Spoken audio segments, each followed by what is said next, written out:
Blog Talk Radio.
President recognizes Mr. Adams of Massachusetts.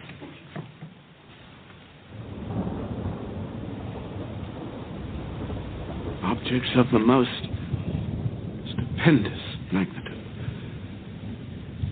Measures which will affect the lives of millions, born and unborn, are now before us.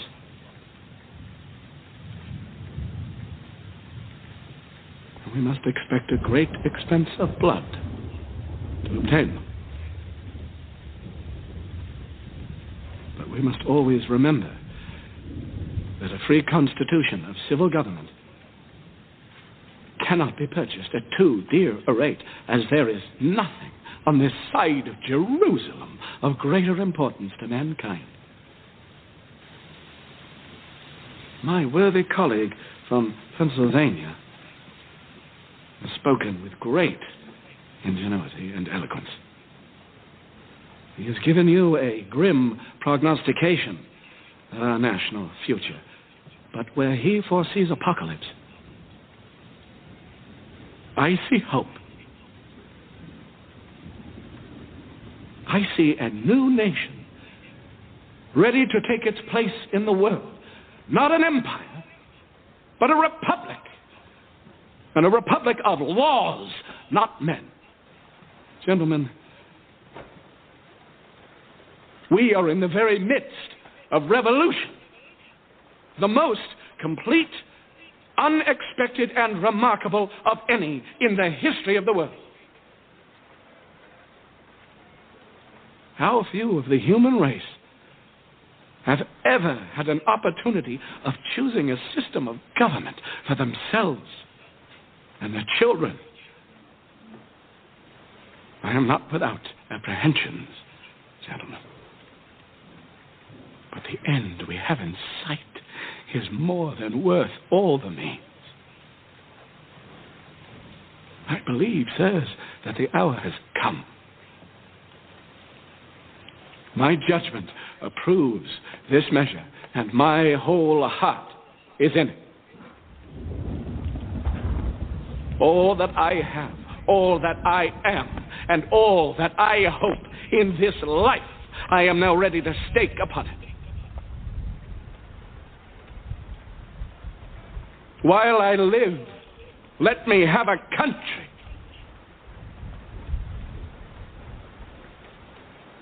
A free country.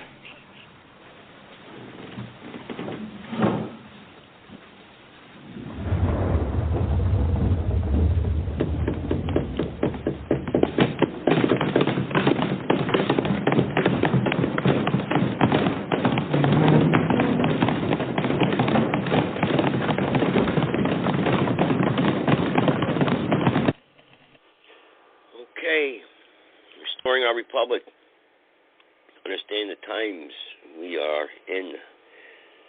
Just got off the phone with one of my fellow patriots, actually. We were talking. I missed the meeting this afternoon. I had to work, but I could have gotten off, but we got confused on the time, so that's fine. But the next one I'll definitely be at. So we talked about maybe doing a podcast here tonight, and most importantly, probably remember a lot of things that a lot of people don't do across this country. Memorial Day, or most part, all the holidays that we have in this country, that we don't really practice them the way they should be practiced, or the way that really what they were meant and set up to be, in remembrance of and thereof, and how and why. You see, we don't generate those thoughts in our head. We just look at a day off from work, or a day on the grill, or and a lot of people take offense to that, actually, and some of us, when we're young, we don't think about it because we're indoctrinated by our parents or peer pressure, our friends, or what have you, or the TV, or music, or whatever it may be. But as you get older in life, you start to realize that, these days were put aside for a reason, and that reason should not be forgotten, because these are the truths and freedoms that we hold so dear, that these men paid the ultimate price for. They gave their lives. And for anyone who has bled in their service to their country, or has come through on the other side and still live to tell about it today, you are the people that can talk about these things and understand and appreciate what it means to give up your life for what you believe in.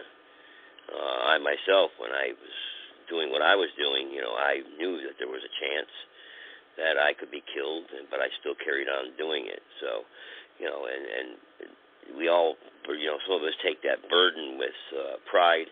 Some of us take it with fear. Others just don't even think about it at all.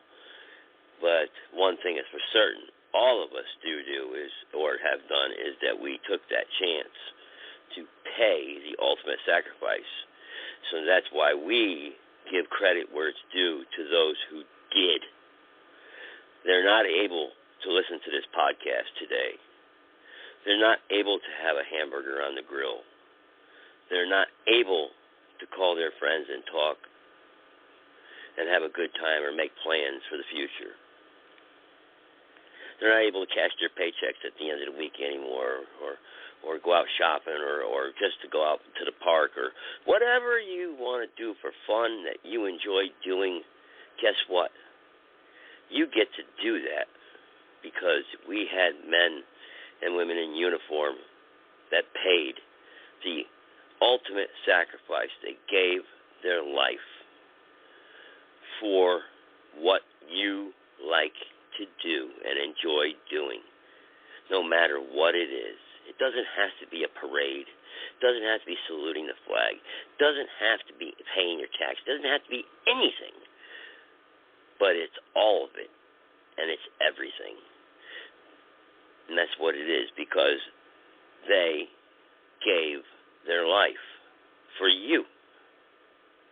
For you, and those freedoms you get to enjoy today. Even though we are losing those freedoms because of our own apathy and our own excuses, and for whatever reasons, whatever they may be, we are losing those liberties and freedoms today, slowly but surely, and most definitely forever. Because once you lose a freedom, they're not coming back. Once you lose something, it's not coming back in the way of liberty or freedom. The prices that were paid for in blood, and you can't get it back unless you pay for it in blood. That's just the maximum of law. It's the way it goes. Because we are beyond reasoning and reason. We are beyond words, and we are more than ever beyond common sense in this country. And that's a fact. And it's a shame. And no, do I condone violence, and I don't condone anyone whatsoever hurting any other human being on this podcast show. I do not do that.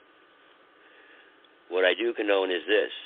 You use common sense, and you do what is right, and you obey the law, and you do things lawfully. We still have the Constitution on the books. We still have the law there in our favor. We still have people that can get in power and actually enforce those laws and keep the peace through those laws. We still have that ability. But we're losing it, that's for sure.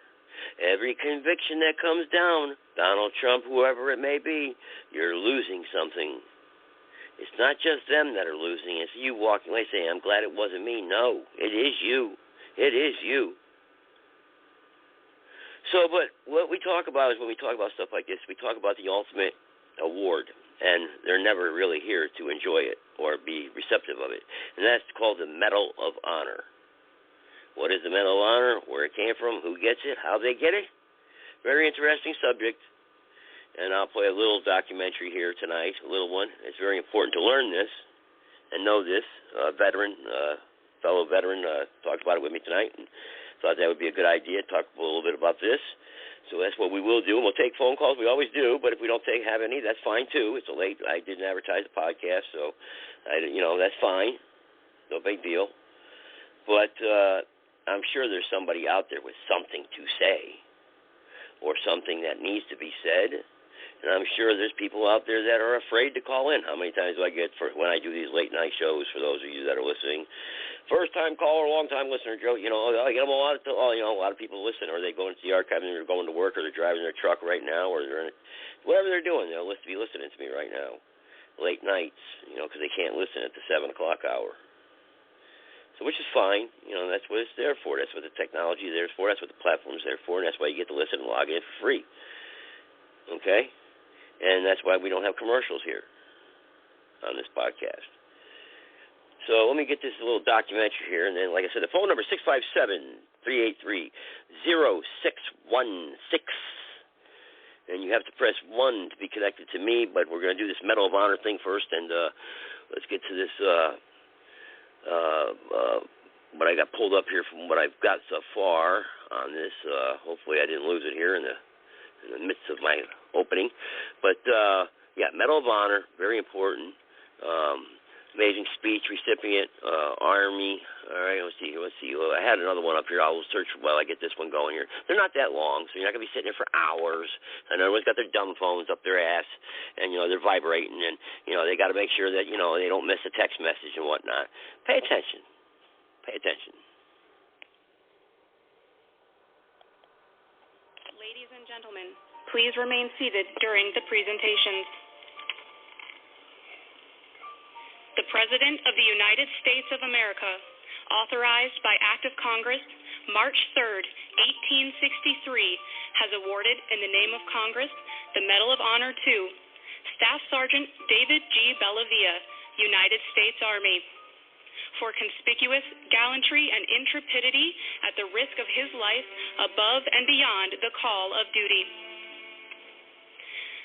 Staff Sergeant David G. Bellavia distinguished himself by acts of gallantry and intrepidity above and beyond the call of duty on November 10, 2004, while serving as a squad leader in support of Operation Phantom Fury in Fallujah, Iraq. While clearing a house, a squad from Staff Sergeant Bellavia's platoon became trapped within a room by intense enemy fire coming from a fortified position under the stairs leading to the second floor. Recognizing the immediate severity of the situation and with disregard for his own safety, Staff Sergeant Bellavia took up an automatic weapon and entered the doorway of the house to engage the insurgents. With enemy rounds impacting around him, Staff Sergeant Bellavia fired at the enemy position at a cyclic rate, providing covering fire that allowed the squad to break contact and exit the house. A Bradley fighting vehicle was brought forward to suppress the enemy. However, due to high walls surrounding the house, it could not fire directly at the enemy position.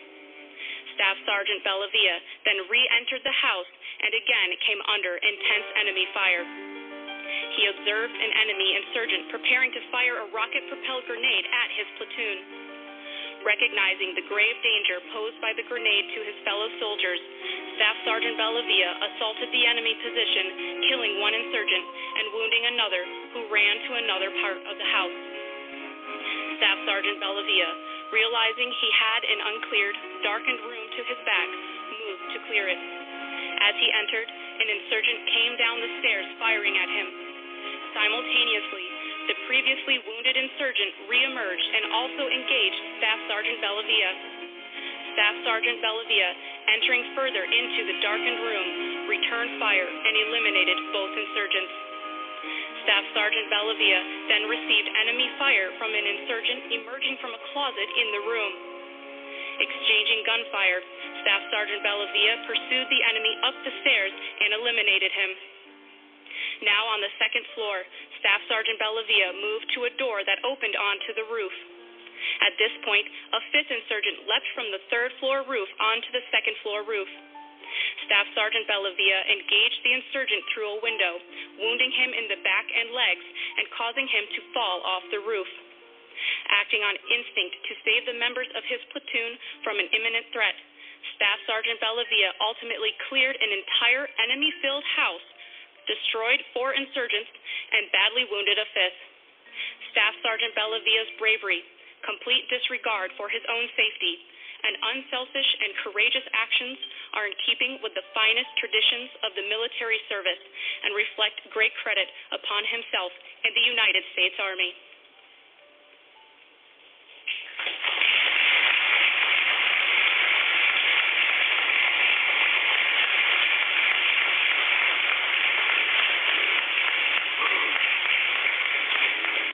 What if you could... All right. Okay. Now, what is the Medal of Honor? Very important right there. What is the Medal of Honor? Why the Medal of Honor? You know, people need to understand. A lot of people don't even know what the Medal of Honor is. And I probably should have put that one up there first, but we'll go ahead and get that going here. And it's about 5 minutes long. It explains it in fine detail. Very important in the history of it and what it's all about. Most prestigious decoration that the United States military has to offer. Since 1861, out of the millions who have served in the U.S. military, only 3,507 individuals have received this award. They earned this prestigious award through bravery and sacrifice, risking and sometimes losing their lives, going above and beyond the call of duty. Join us today as we take a dive into all there is to know about the Medal of Honor.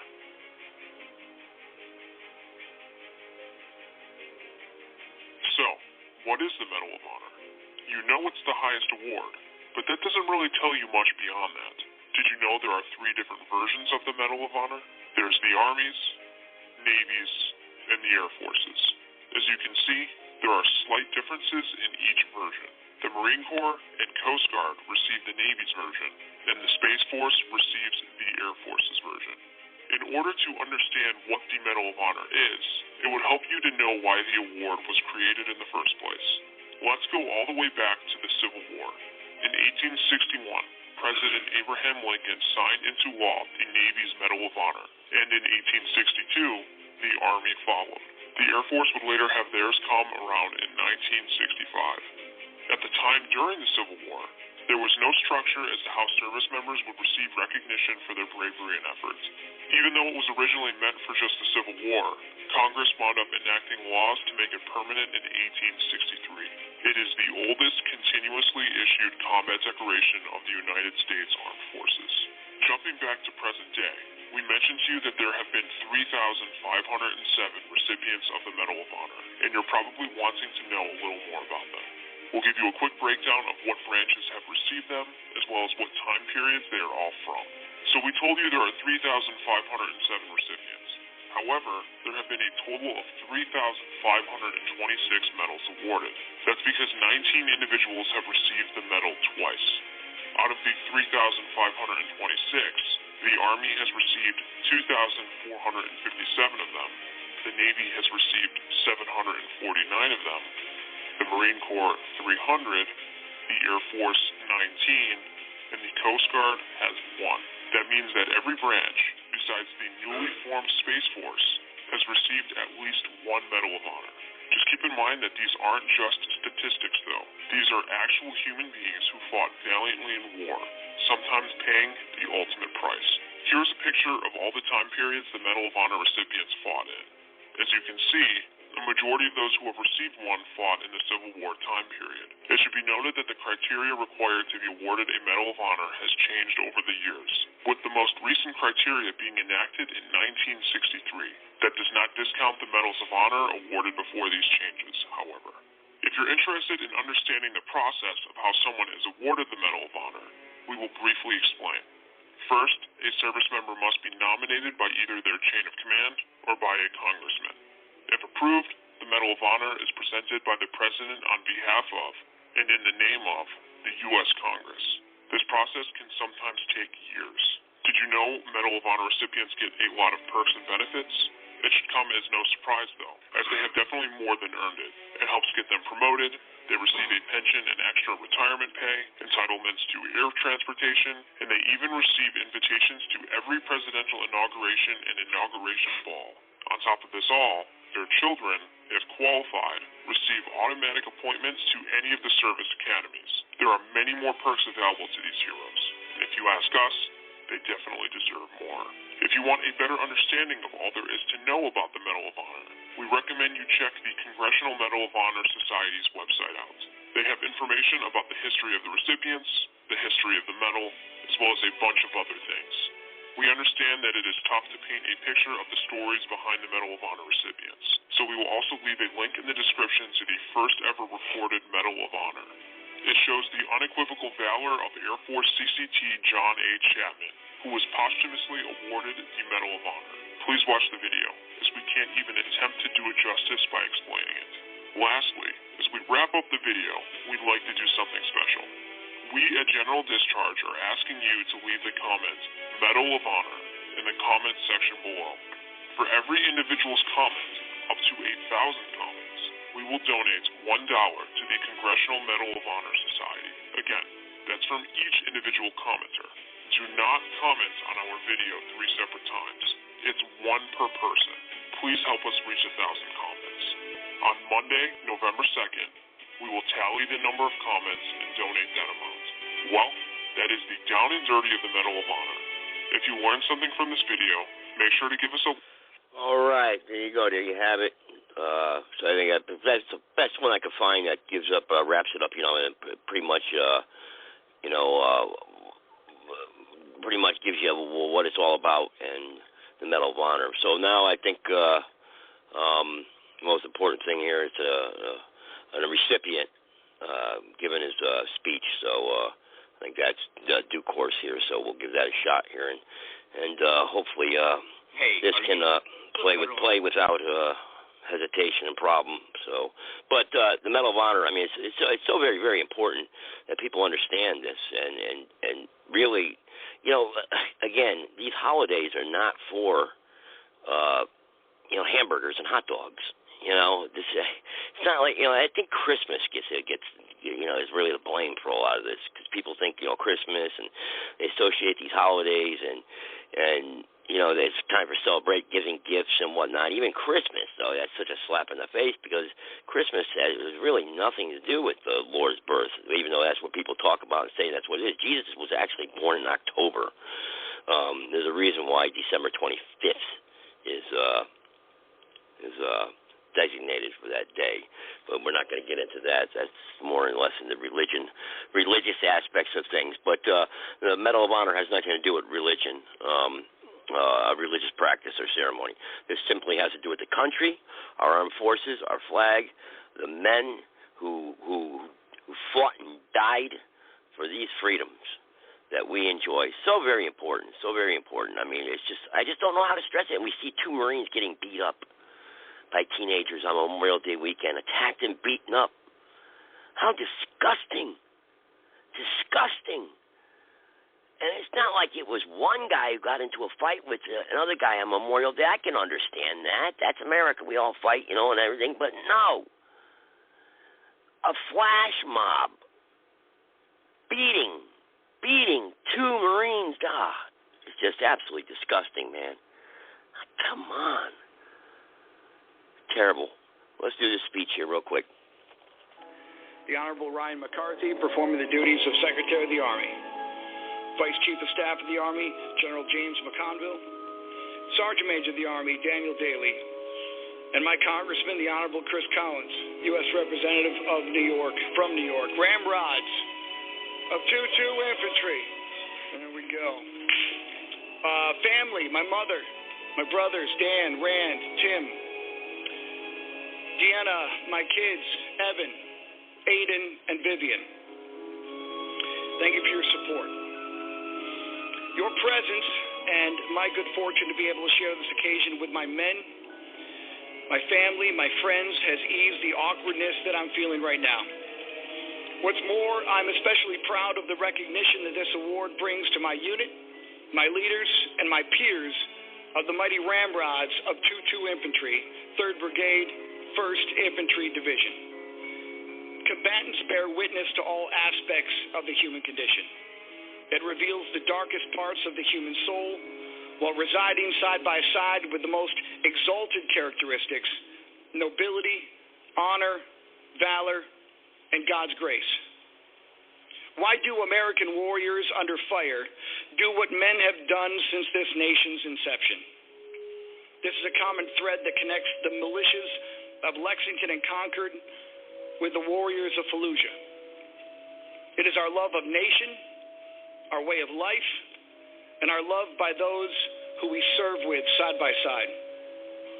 We defend, we avenge, we sacrifice, we bleed, and we are willing to die for this unique creation, the United States of America. I am complete for having experienced that kind of sacrifice with my fellow men at arms, and those who died, they gave their lives for me. They gave their lives for you and countless citizens who will never know them.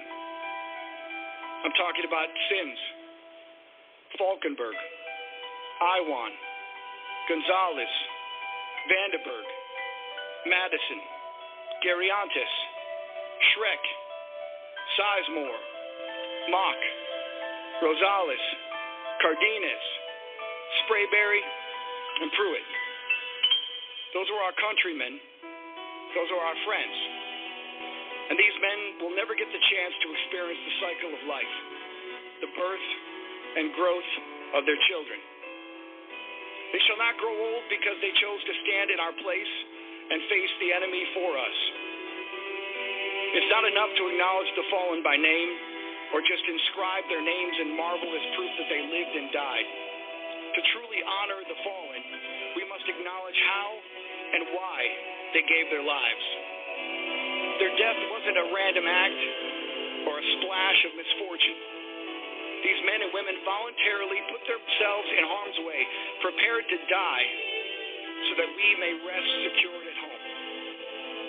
They are the insurance policy that guarantees that our founding documents, our God-given rights, are more worthy than their own tomorrows. When the news that Falkenberg, Sims, Madison, and Iwan had fallen, the reaction, the shock, the disbelief, the grief, it was transformed into resolve and rage to complete the mission assigned to us and give us even greater tenacity under fire.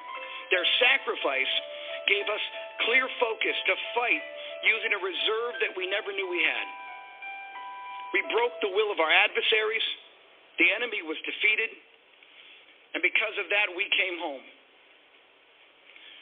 For the infantrymen in combat, there is nobility and purpose in our lives, and that is unique. But we don't see ourselves as a people apart. We are America's warrior class. We are citizens of the United States and treasure this land more than any overseas posting.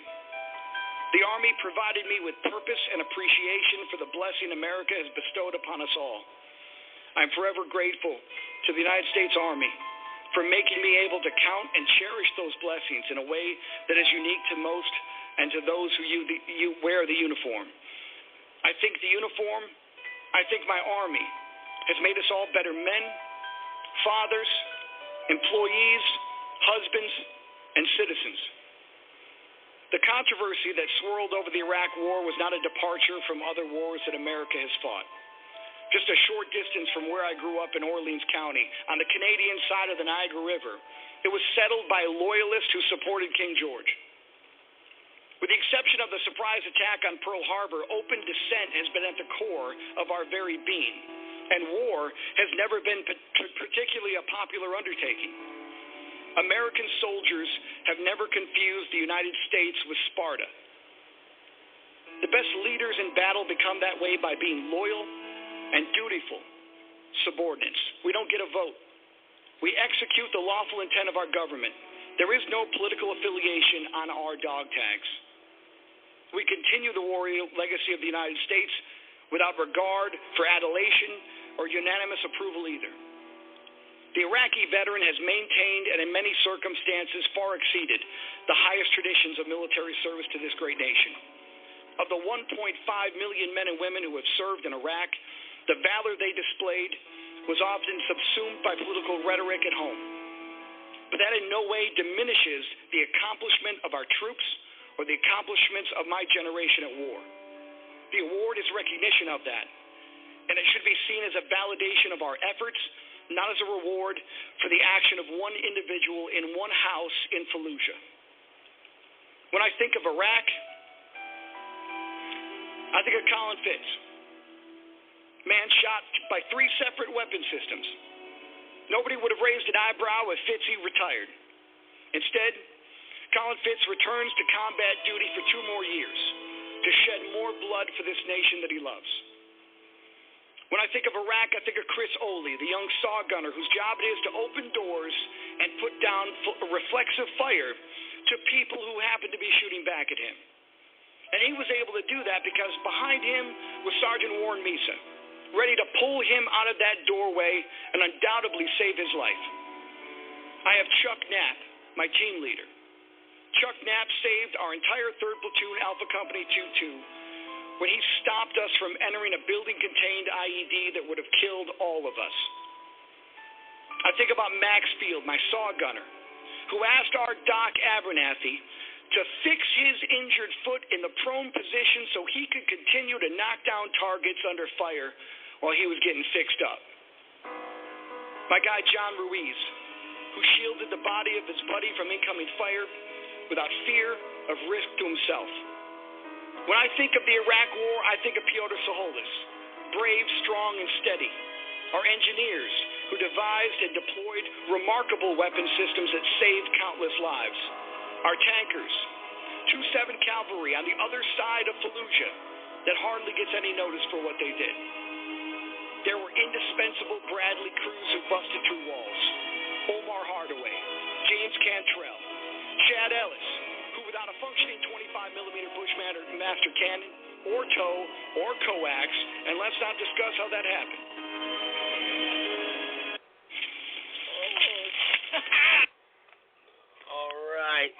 All right. Pretty much almost close to the end there, but that's just one of the many speeches, powerful speeches of our men that's sacrificed. It's just real quick comment here.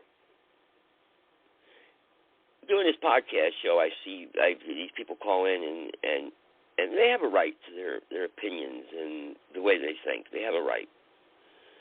They have a right to believe anything they wish to believe. Like the other night, we had a gentleman call in, and he supports another country, China, a communist country. He supports China and does not support the United States, does not support the land that he was born in or the country that he is a citizen in. And that just gives me mixed feelings, because if we all believe that way, then where would we be? It doesn't make sense. I don't think that that's right. I don't think that those types of freedoms are the way that freedom should be expressed. There comes a responsibility and an accountability with freedom. If just because you have a car that can drive 160 miles an hour doesn't mean you drive 160 miles an hour. You don't drive 160 miles an hour because it's dangerous and you can kill someone else. It's called responsibility, accountability. Because if you do drive 160 miles an hour and you do kill somebody, you will be held accountable. But for speech, those words don't apply, it seems like. He should be held accountable for his speech. His speech, anti-American, anti-country. How many people hear me, I'm anti-government, they say. I'm anti-government. No, I'm pro-government. I'm pro-constitutional republic government. I'm not pro-corrupt government. Sorry. I'm going to stand up for what's right, no matter what. Even if I'm wrong, I'm going to stand up for what's right. You know, last night I was asked whether you believe in God. Yes, I believe in God. I believe in this country is God. God found God. We couldn't have had this country without God. You know? I mean, I just don't understand. How could you be an American and not believe in God? Now, you have a right to practice and believe whatever you want in the privacy of your own home, and you're free. You are free to do that. You're free to, openly say this. But when you're teaching somebody this, and your words are being modeled after, and you're molding the shape and norms and narratives of this country, that's not right. Because you have to be held responsible or accountable. You just can't be irresponsible with freedom. You can't be reckless with it. It just doesn't make sense. Maybe that's why we're doomed, our republic, because these freedoms existed, and the drunkenness of freedom will doom us. Maybe that's why this country will not last that much longer, because of our freedoms. And our government is so desperately trying to restrain these freedoms to save this country, maybe. I don't know. Maybe it's just instinct. Maybe it's the instinct of man to have control over other people. I don't know. It's the human way. I don't know. But we have a document that says otherwise. To life, liberty, and the pursuit of happiness.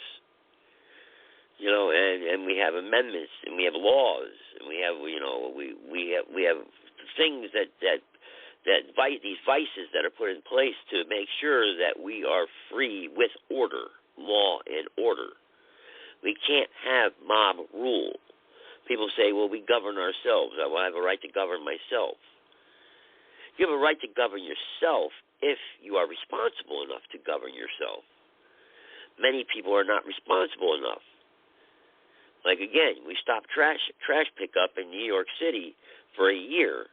Do you think anybody will be living in that city too much longer? You'll be invaded and taken over by rats. No, because those people up in New York City are not responsible enough to maintain that city. So we institute a government to restrain and to take care of and to coordinate and to represent the people's needs. You can't govern yourself. That's why we have elected officials. So, all that, it just, these words we use them so loosely. And many people who use them don't have any idea what war is like. What it's like to take your last breath, or to watch someone take their last breath after being shot, killed, or cut, or beaten up, or whatever, or taken prisoner. Many people don't understand that. They don't understand what death really looks like. They don't understand what mutilation really looks like. They don't understand what a 50 caliber machine gun can do to a person, human flesh. They don't understand what bombs can do. They don't understand. They don't get it. They don't understand what it's like to be in total rule, socialism, communism. They don't understand these dictatorships out there. They don't understand what the president of China, how ruthless this individual is, this human being is, how evil this person is. They didn't understand how Fidel Castro, how evil this man was, or Mao, or Stalin. They didn't understand how evil the decisions they would make, how they'd wipe out entire cities and not lose a wink of sleep at night. They'd kill thousands of children and women and not lose a wink of sleep. How does a human soul do that? You've got to be totally induced by some sort of evil. And that's where we come in as Americans, the freedom of hope, liberty, and life, and the pursuit of happiness, to spread this message to all parts of the world and to let people know you can be free. And that's why our founders did it here. Yes, we had slavery in the beginning. Yes, we did this. Yes, we did that. There's no perfect system or government on the world. There's only one perfect government, and that's in heaven. And it's not a place on earth yet. So until that time comes, we're going to make a lot of mistakes. We're still going to do a lot of things the wrong way. But as long as we're out there trying to correct them and do the right thing and working together, coming together, and using our voices responsibly and lawfully, then we can make a change and keep that change going. And because when darkness or evil starts to come about in our systems, which it has, we make those changes. That's our duty to do so. And the founders gave us the tools to do it. 657-383-0616. See who's out there. If we got anybody out there, any takers, you want to press 1. All right, we got the Sarge, and we got 503, so we'll go to let's see who 503 is first. 503. Hey, it's Lucid Libertarian Lorianne here. Oh, okay. Thought I'd keep you company. How you doing? Okay, now I'm going to go ahead and connect digit. Sarge, too. All right, I'm going to connect Sarge, too. I didn't recognize the number, so I hope this is Sarge anyway. Sarge, is that you? Yeah, you better believe I'm going to be here when you're honoring collectively the greatest Americans in the history of the United States, people who earned the Medal of Honor. What do you think of my opening so far, Sarge? That's right on target. I'm glad you played that clip explaining the administrative details of the Medal of Honor. A lot of people don't even know that there is a pension awarded with the Medal of Honor for every recipient that is subject to cost of living adjustments. Today, it's the equivalent of $1,619 or so. And I would agree that, no, that doesn't begin to compensate them for what they did, but it is a token that they are entitled to, and I believe they can pass it on to their next of kin as well when they die. Oh, that's great. I didn't know that. Wow. What do you think there, 503? Any other pensions that they receive, that they're eligible to receive, the Medal of Honor is a lifelong award that is, I believe, irrevocable unless they're convicted for treason or something. I think that it's a permanent award for as long as they live. And, again, I think they can pass it on to their next of kin or their assigns. Okay. Well, what do you think about the Medal of Honor and stuff? If you don't mind your opinion and stuff, 503 there. I'm speechless here tonight. When I talk about this stuff, my mind goes blank. But what do you think? Yeah, Lorianne. I actually didn't know that. I've never really, I'm one of those people that you were talking about that I know of the Medal of Honor, but I don't know the administrative part of it, or that they're invited to, the gatherings and things like that. Oh, wow. And I would hope that, the pension that Sarge mentioned can be, transferable to their spouse, or children. Yeah. When it doesn't end with them. My grandfather, who served in the Norwegian Navy Merchant Marines during World War II, he was honored with the equivalent of that, and I was there for the ceremony, but my grandfather had passed away. My mom still has the medal and stuff, but the Norwegian consulate issued it to him posthumously. And so it is a great honor, and it is something that for families to continue to remember them. And I wish that I was old enough when I was younger and my grandfather would tell me his stories. I wish I would remember more of them. Yeah. Yeah. And I just hope that anybody out there, you know, if you have a family member that has earned a medal, and you know, I hope that you can listen to their stories and remember it. I mean, nowadays, you know, we can record it easily, you know, and record those stories so that in the future you can tell your children those stories and your grandchildren those stories and so on and so forth, so that, you know, these people are remembered. Yeah. I'm so grateful I have, like you said, recording and stuff just to stay on that subject, this podcast show. I started out this podcast show as a family show years ago, and everybody has since passed away that was on this show. My father, my grandfather, my uncle, who was a dairy farmer out in Wisconsin, who I grew up with, my aunt, just so many family members who have passed that we started out this show as a family show. We just have family night. We all call in and talk to each other live on the podcast, you know, and just talk about things. It was really nice, and it turned into something, and it just spun off from there, me doing this, you know, me talking about other things, and everything just kind of faded off into history, and here I am now tonight, you know. It's just, but recording things, I listen back to those shows, and it's really touching, you know.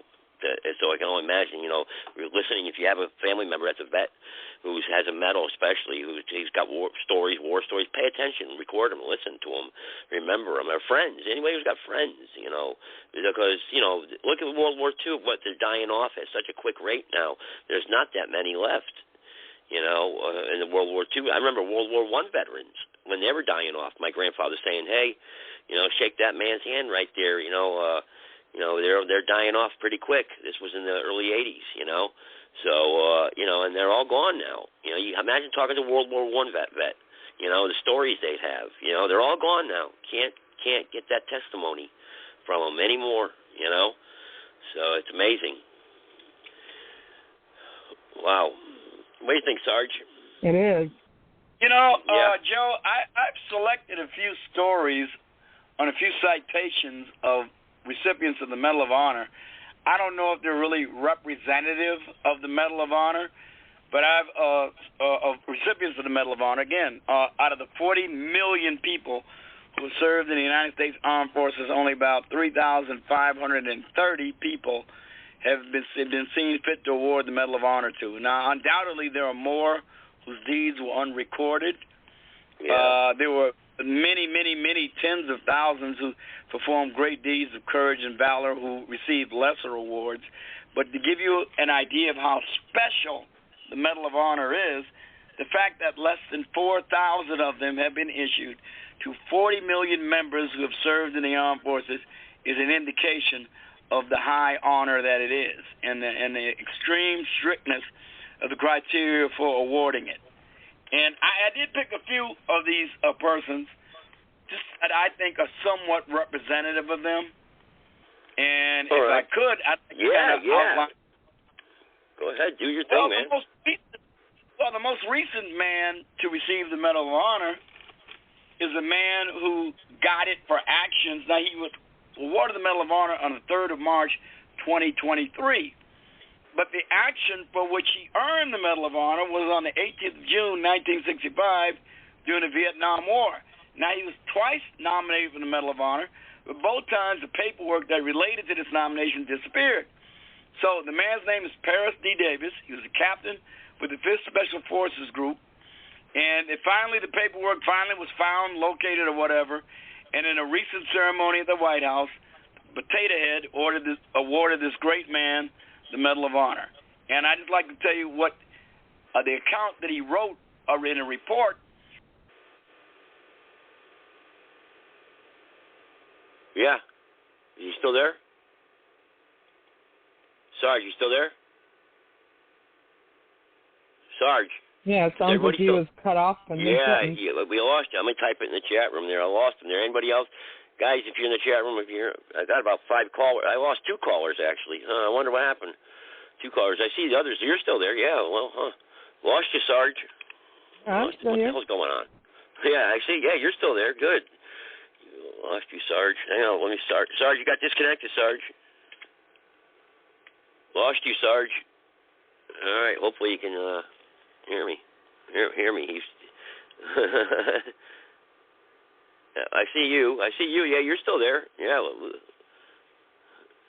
Okay. Well, I don't know. Well, wait. Well, Sarge. He's probably still talking. He muted himself. Yeah. He muted himself. I think that's what he did. Yeah. Sarge. You got disconnected, Sarge. What the heck happened, man? He had this problem the other night too. Sarge, you got muted. Sarge, you got lost you, man. Lost you, man. I hope he doesn't have a thunderstorm going on at his house or something, you know, and maybe he lost power or something. But man, I lost two callers that signed right at the same time. It was Sarge's number's still on the screen. And then I lost it. Here goes this other guy just called back in. There he goes. I've had Blog Talk do that to me, too, where they drop them, but Blog Talk still says they're on. It hasn't happened for a while, but that happened to me, too. Yeah. Sorry. Yeah. I mean, why did they ever give you a reason why? No, of course not. Unbelievable. Did you make it to? Did you go to the conference today? Did you go to the conference today that they were talking about? No, I didn't get the info. I checked my email, didn't see anything from anybody to passing me along the info, so I did not attend. Interesting. Before we get too much into that, hopefully Sarge attended, and when he comes back, he can talk to it. But I sent this article to my sister who lives in Georgia now, and Medal of Honor recipient Luther returned home to Georgia. Luther's story was posthumously received the Medal of Honor for his remarkable heroism during the Korean War. Native Georgia heavily attended Memorial Day ceremony featuring taps and a helicopter flyover. Previously buried as an unknown soldier Memorial Cemetery in the Pacific in Honolulu, Luther's story was interred at Andersonville National Cemetery after the military identified his remains using DNA, dental, and anthropological analysis. He was reported missing 73 years ago following a fierce firefight in South Korea. So that's a long time. Yeah, wow. Hang on, I think I got. Let's see who this is. Go ahead. Who is this? Is this you, Sarge? Yeah, it's Sarge. Oh no, this ain't Sarge. It's Joe. It's Joe. How you doing, buddy? How you doing? Look, I was looking for you, but you started your show late, or maybe I misunderstood. I thought you would start at 7 or 8 o'clock, but then Lori looked it up and I looked it up. I know my Tuesday's the staple show. Yes. Yeah. That should be steady because everybody should know where you are, just like they should know where every other patriot is on Blog Talk Radio or on the other platforms. That's but then correct. again, like I said, look, I was looking for you today, but that's okay. Because you said that you wanted me to. I know. Yeah. And also, what about this conference today, this afternoon? Did you go to the conference? We missed it. Did you? Okay. Oh, here's Sarge. Sarge is back. He did the conference. Maybe he can fill us in, Joe. Good. Yeah, I don't know what happened there. We get screwy around here at nighttime with my internet. I got Joe on the line too, Sarge. On the internet. Huh?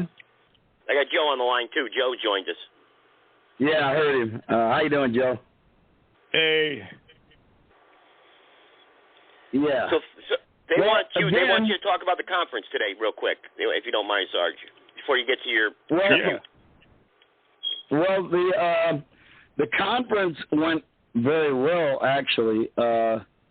We got a great deal. Our main topics of discussion were the imperatives of the Juneteenth celebration, who is entitled to be the face of Juneteenth, and what the ramifications of it were. We talked about the debt ceiling and how it was going to be and what were the implications and ramifications of debt ceiling. And we discussed the opportunities for economic change in the black community. And I thought it was very interesting, very productive. A lot of good information was put out. And, we were going to get to a lot more subjects, but we went into a great deal of detail about those three, and we kind of didn't get to everything we planned to get to. But it was lively discussion, went on for about 3 hours. So, we're going to do it again.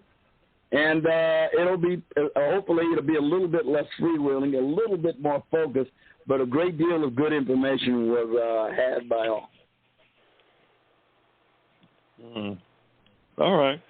Any solutions? Any solutions? Any plans for action? Yeah, that's what we talked about with solutions. We talked about solutions over and over again. With specific programs, recommendations, rejection of certain courses of action that are proven to be utterly unproductive and disastrous, and those that are grassroots, led by the people closest to the action, closest to the community, who understand how to motivate the people that are involved, not remote bureaucrats in Washington, D.C. And who's going to do it, or what group is going to do it, and how are they going to do it? We were mainly talking about models. We were mainly talking about models of how to accomplish it.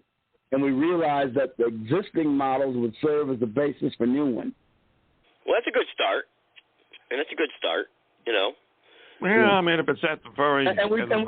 Special emphasis on STEM fields of research, engineering, medicine, chemistry, metallurgy, things like that. See, next time, Joe, what we can do is hopefully you'll join us, Joe, and we'll all be there. The numbers will grow, and we can lay out a plan of action. You know what I mean, Joe? What do you think, Joe? What do you think should be a good way to get solutions?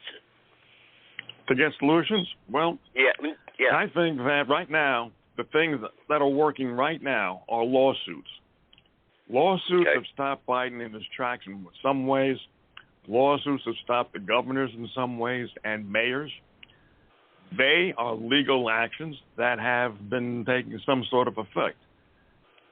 So, to me, if anybody knows of good lawyers, good patriotic lawyers, that's a good step too. Because I was watching, what was it? I think it might have been Court TV or some crap, and they had these sovereign citizens come on, right? And these sovereign citizens are up in front of a judge, and they're going, well, Your Honor, I do not represent myself. I represent an identity, and I do not recognize the laws that you represent. And then they took him away and put him in jail. So, right? So, I mean, a lot of good it did, right? It's just, right. So, we need, of course, good beginnings, but what I'm looking for are for people who do have a good plan of what resources are you going to use? How are you going to contact them? What are you going to use for leverage? Stuff like this. The models, I don't know what the models were. They're probably a good first step, because some models probably work. Then, of course, you modernize them and you bring them up to date, et cetera. But, guys, everybody in this line knows we've only got 2 fucking years, right? I agree. Well, here's the thing, though. We were deciding that whatever actions are taken, the best actions with the most likelihood of success, especially success that will be enduring, is action undertaken at the state and local level. We need to free ourselves from these labyrinth, leviathan federal programs that wind up being boondoggles and sinecures of corruption for people who can manipulate the funds and put on the best accounting acts. So we all agreed with that. The money needs to go. That means the states have to reassert their sovereignty. They got to free themselves from the control of Washington, D.C. to the maximum extent possible and leave D.C. to those things that the federal government gives it authority in and nothing else, in the deep state bureaucracy and the bureaucratic state, and we think we'll be a lot more efficient with the monies that we spend. Well, that's true, Joe, and that's another thing too. Is there has to be, if we do start off with a state, there has to be funding. You know, that we have to put our pennies and our little nickels together. Be surprised how much a grassroots group can really raise as far as money goes. You know, but there has to be responsibility and accountability too. You just don't piss it away. You know, it has to be done on what Joe's talking about, like for instance lawsuits and stuff like that. All that stuff costs money. You know, sometimes. You know, unless you get all the fees waived in court, you file a motion of proceed in the form of paupers. But you can't do that in a class action, I think.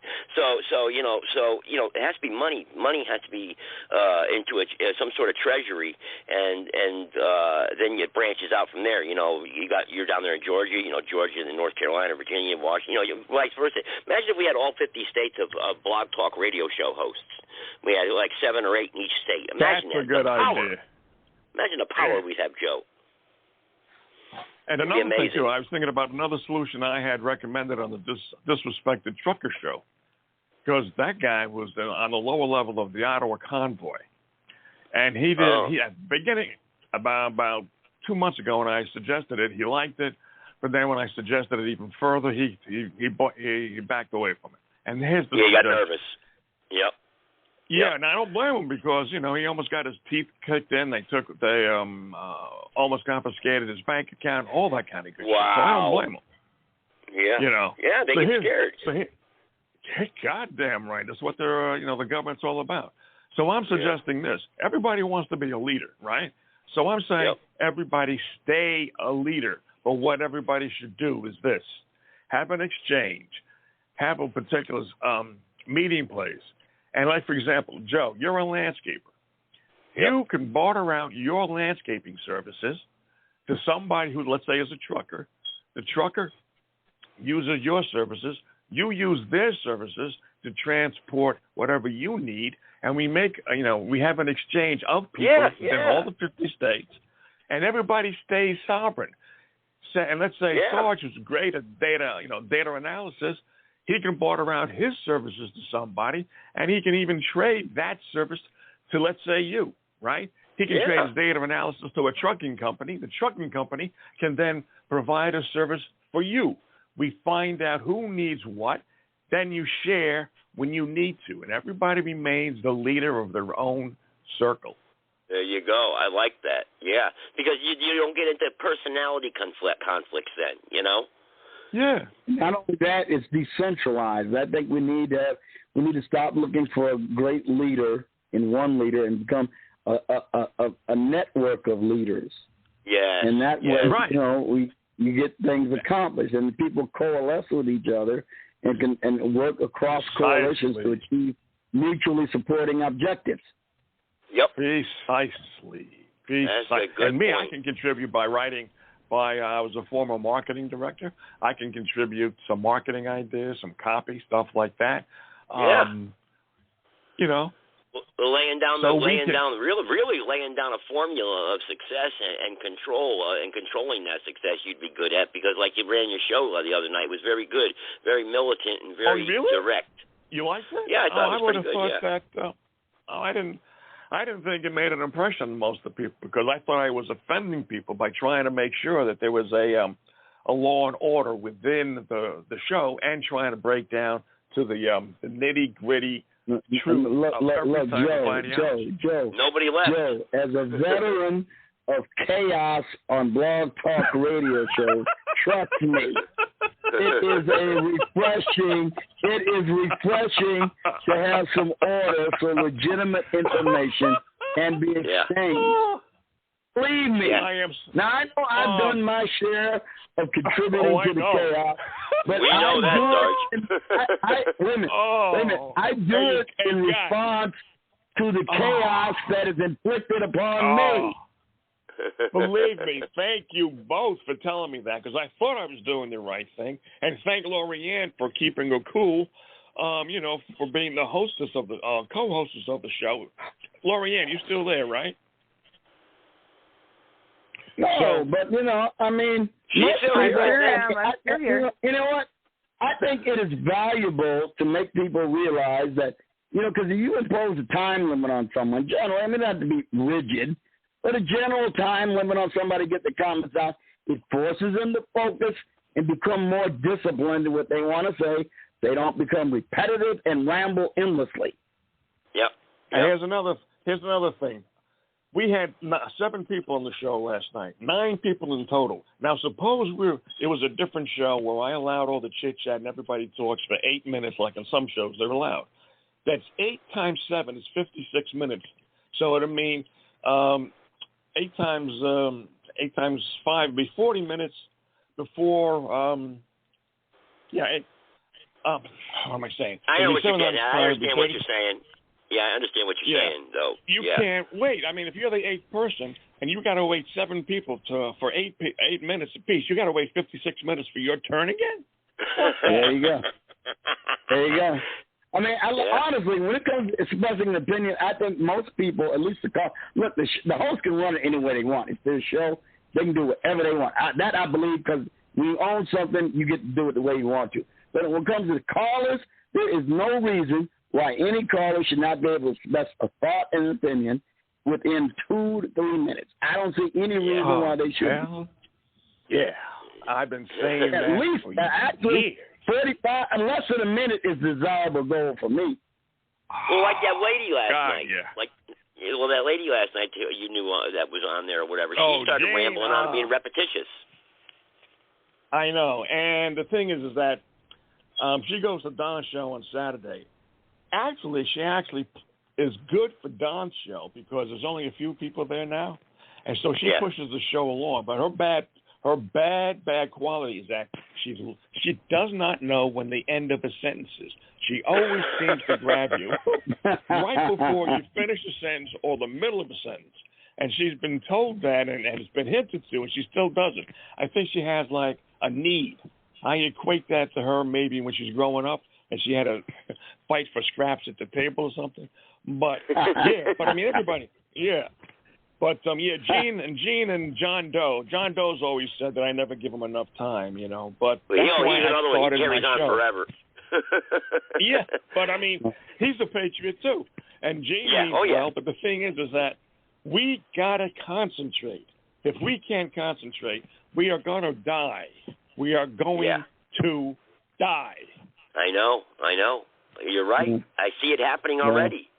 You know, I do. I see it already happening. I see the backbone being taken out of the American spirit and resistance. You know, I just see that. There's no substance anymore. Everybody's scatterbrained. Everybody's doing this, doing that, doing this, doing that. And we're not getting anywhere. You know, and like you said, Joe, 2 years. That's what it's looking like right now. 2 years, we're done. We're done. Oh, God. You know, they almost did it to us this year with the debt ceiling crap. Oh. Debt ceiling. How about the burning down of... Go ahead, Sarge. Well, I was just saying, that is one thing I am grateful to the service and the police force for, teaching me how to make a report succinct and concise, because states attorneys hate to see a police report loaded down with police jargon they got to wade through, because they got 1,000 cases on their desk, and they got to be able to read everything crisply and concisely. And let's face it, in the armed forces, the less you say, but the more complete you are, the better, because literally things got to get out fast. And that's one thing I am grateful to both the police force and the armed forces for teaching me how to do. Yeah. So you sound like you're underwater. Yeah, he does sound a little off tonight. He does sound a little off. His phone does.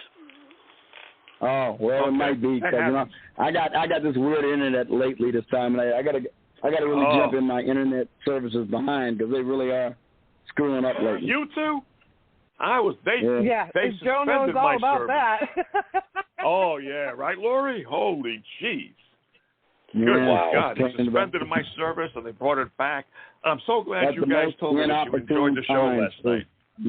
Oh, yeah, you like that show? You made me feel. Yeah. I know. I'm glad. Oh, thank you, because I was thinking I was doing the right thing. I was going to continue to do it like that, but you know, I'm always open to anybody's criticism as long as it's not obnoxious. You know. Yeah. Well, it went well. That's how you learn, You know, it went very, very well. One of the most valuable things you can get is constructive criticism. Mm-hmm. Yeah. One of the most valuable things you can get is constructive criticism. I mean, you know, because a lot of times you don't see it takes an outsider to see things you're doing wrong. It's like when you're boxing and your manager, your coach can see flaws in your technique that you just can't see. The chat rooms. I don't usually pay too much attention to. Usually, I mean, like for instance, my chat room at my peak, I think I've only gotten about maybe 30 people in there at my peak one time. That's good. And I remember the old chat rooms. About? What's that? That's good. 30 people in the chat room at the same time. Oh yeah. How many people do that on Blog Talk Radio? That's an avalanche, Joe. That's an avalanche. Well, you were in one of those, I think, Sarge, where I had 20, I remember you see that money, but I don't see many shows with that many people in the chat room. I see some with maybe 10 or 12. That's a good number. 15 maybe. That's another. But that was. You know what the most was I saw? Something like 150. That's because I forget the guy's name. They had their own real radio show, and they combined both of them together. So it was like 150. Wow. So okay. How about live callers? I've had actually up to about 50 at one time on my panel. No. Shit. Oh yeah, that's not fun at all. I've gone 10, 15 of them live, and it just turns into a mess. Everybody talking over everybody. Yeah. You talk. Oh man. Yeah, I have never had nearly that close to that many live callers, and that would just be utter and sheer chaos trying to manage. It is. It's hard. You can't keep track. All the numbers don't fit on the screen. Well, you got a valuable tool, Rose. I feel like interrupting Joe like 5,000 times. Like, hey, we got 10 more people raising their hand. We don't know who the hell it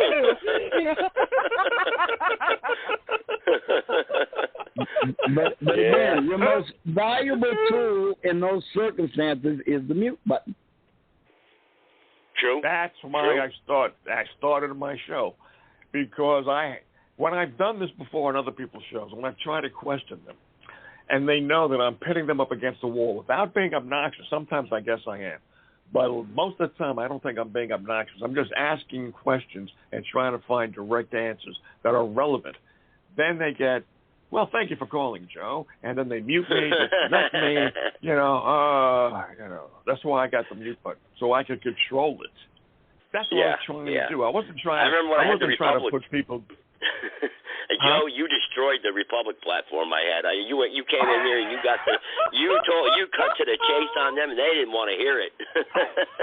I know. They told me it was you and Mike. They said it's either us or him. They said, listen, they said we're not coming back on there if you have that guy on or Mike. And I said, well, I'm not going to do that. I said I'm not going to do that. I'm not censoring people. So I told them to get lost basically after that, and then they really cut me loose too, because you said, would they support me? And they stuttered. They and I started thinking, well, man. They had to support you, but they didn't. They were fucking dressed up individuals. They may have had years ago some good intentions, but you were involved with that movement and the real movement 10 years ago, when they actually started out being a groundswell movement with the real people from the military and Ron Paul trying to think of ideas. But then these people came along, and then they're talking about the Northwest Ordinance and the Northwest Passage. Yeah. You know what? We don't need any document to let us, the American people, know that if the American government is so corrupt that they're going to put us into the ground, into our graves, that we need to rebel. We don't need, the Northwest. Well, Jim, Jim Carpenter, Joe, that guy who calls himself the governor of the free state of Colorado, you're absolutely right. He's been riding on the coattails of that movement of 2010 for all these years. And really, like you said, people have called his bluff now. And he's dried up all his connections and the stuff he was told years ago. He'd release it on my podcast, but that stuff was told years ago that was going to happen. I never said nothing, and he ran out of stuff to tell. There's nothing else to tell. It's over. But he's riding on the coattails of all that. And like you said, they're dictators too. They don't want no one to get involved in their little circle, and that's not right. I don't like that. I don't like that at all. Plus, it was all fantasy land. They have a governor there. You have an adjunct general over there. What's your jurisdiction? My jurisdiction is that of adjunct general. My jurisdiction is that of governor of the free state of Illinois. But what's your jurisdiction? What power do you have? I have the power of the people. What fucking power do you have, you stupid bastard? I have the power of the people. Fucking kidding. None. You got no power. I'm in trouble. I can't help you. They drive me fucking nuts. They did, Joe. They did have rangers. They had rangers all across the country that would help people when they got in a jam. And one of them turned into a police shooting once in Arizona. I mean, it was a very big movement. It was huge. It was huge. Oh, you're talking about the legitimate movement 10 years ago. Or yeah, 12 years ago. Yeah. Not these people. Not these. Oh people. no, not these people. No. These people. No. They even had a headquarters in Utah. Yeah, they had a big corporate building in Utah that they were using, and they used that for their conventions. Yeah, they were big. What happened? That must have been What happened to them? Yeah, that was That was just me checking the dial tones. See the dial tones back on the other phone. Oh, okay. No, what happened, Joe, was the guy Tim Turner. He ended up he got arrested. They seized the bank account and everything. $40 million worth of gold. The Republic had silver, all kinds. And then they invested in the Iraqi dinar. I remember that. And there was a lot of the federal government came down, and crashed down on a lot of them. The Obama administration took a lot of them out. They unseated a lot of people in the military because of it. It was a lot of hush stuff. It was big. It was huge, man. This country was on the brink of really something big. I'm going to tell you that right now. I mean, they were in all 50 states, Joe. We had meetings in here in North Carolina with 400 or 500 people in 7 towns on a Saturday. 7 different towns with 500 people. It was really? I'm dead serious. Yeah, dead serious. I was there. I know. It was insane. Nice. They was on the news. Nice. They served all 50 governors. They served all 50 governors with notice, and it was all over the news. Let me guess what happened. Yeah. You had infiltrators because I bet you the FBI and CIA had the fucking people in there.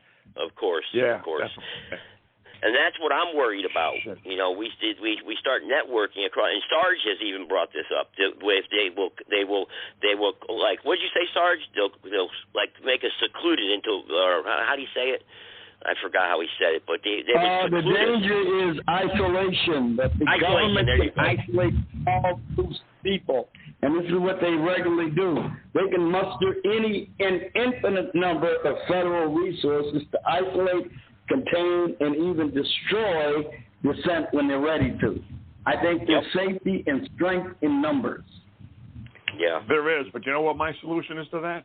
The same way. Remember when you and I were doing the grilling, Joe, and I asked you if you would be willing to take a lie detector test about every 6 months? Yes.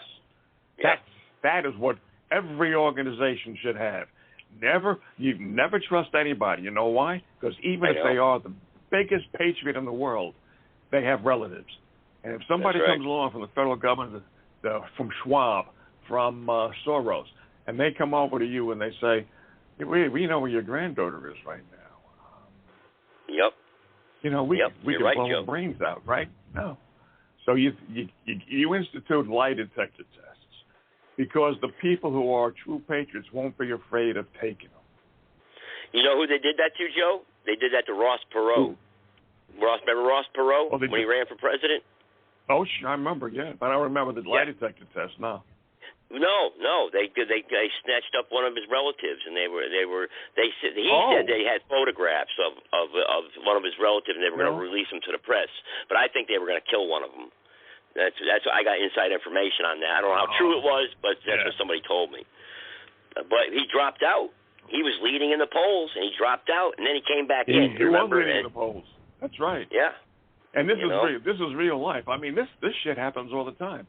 Because they have the millions and the billions and the trillions of dollars. All they have to do is buy a cartel member or buy one of the mob or buy one of the Colombian mob members. And what do? They just say, visit this person because he'll be at the restaurant at this particular time. Sit down next to him, show him a picture of his granddaughter and say, how would you like to find out she's dead tomorrow? Yep. You're absolutely right. That's huge, and that was another thing with the Republic. I remember they had 16 Navy SEALs that were going to provide security for the top people of the Republic, and they wanted $32 million for the security, like a Secret Service for a year. You know, and I remember them voting on that. You know, so because there's threats, you get too big because things happen. You're talking about the United States government here. It's huge. Yeah. Fucking deep state will kill us in a fucking moment. Oh, God, we're too small right now, but if we do combine forces and start to get, let's say, mid-level people elected, people elected too, Joe. They'll be get people elected into office. You know? Yeah, of course. It's like Truman said. And speaking of some of these folks that are adversaries, shall we say.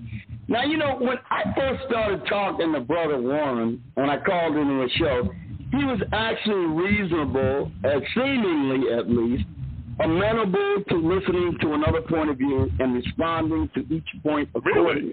And that's what we did. The first 2 or 3, and you know me, I don't pull back on nothing ever, but it was a civil conversation. We were having, discussion on the issue. I think he thought with his superior wisdom and the superiority of his cause, he would win me to his side if he just gave me enough discussion. But when he saw that I was able to rebut every single thing he said, point by point, that's when he turned into a rabid beast. At that point, he began to be personal. You think he's a provocateur? That's what they do. Let me ask Joe this first, Sarge. But wait a minute, I'm just saying, Joe, this is a common trait amongst these people. This is what they do when they can't convince you. They'll try. First of all, they'll use the iron fist and the velvet glove. And when that doesn't work, they take off the velvet glove and they start hitting you with the iron fist. And that's what he did. Yeah. You think he's a provocateur? Well, not on my show he wasn't. No fucking more. Now you won't allow it, I know. No. He's not gonna fuck with Sarge. He's not gonna fuck with anybody on that show. Like Lori pointed out. Yeah, you said it right off the bat. Yeah, I told him. I said no. I can understand why you want to do it, but believe me, I'm acutely aware of all these tricks because it's a common trait of the progressive left and Marxists. They all operate this way to varying degrees. All of them. Yeah. Mm-hmm. They don't even have to be leftists. I was telling Lori the story of how you probably are being fired by cyberstalkers today. That was my fate years ago, and it wasn't even because of political reasons. They just didn't like the fact that I was making sense, and then I could defend myself in a comical way and put them down and make them look stupid. So they followed me. One guy even devoted his show a whole hour against me. It's like, really? Who was it? Yeah.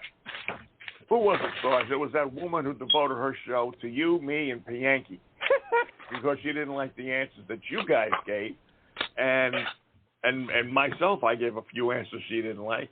So she devoted an hour, an hour and a half. You just have the ability to make women just fall right in love with you, don't you? I sure do. Boy, I have that. I have internet pheromones. Unbelievable.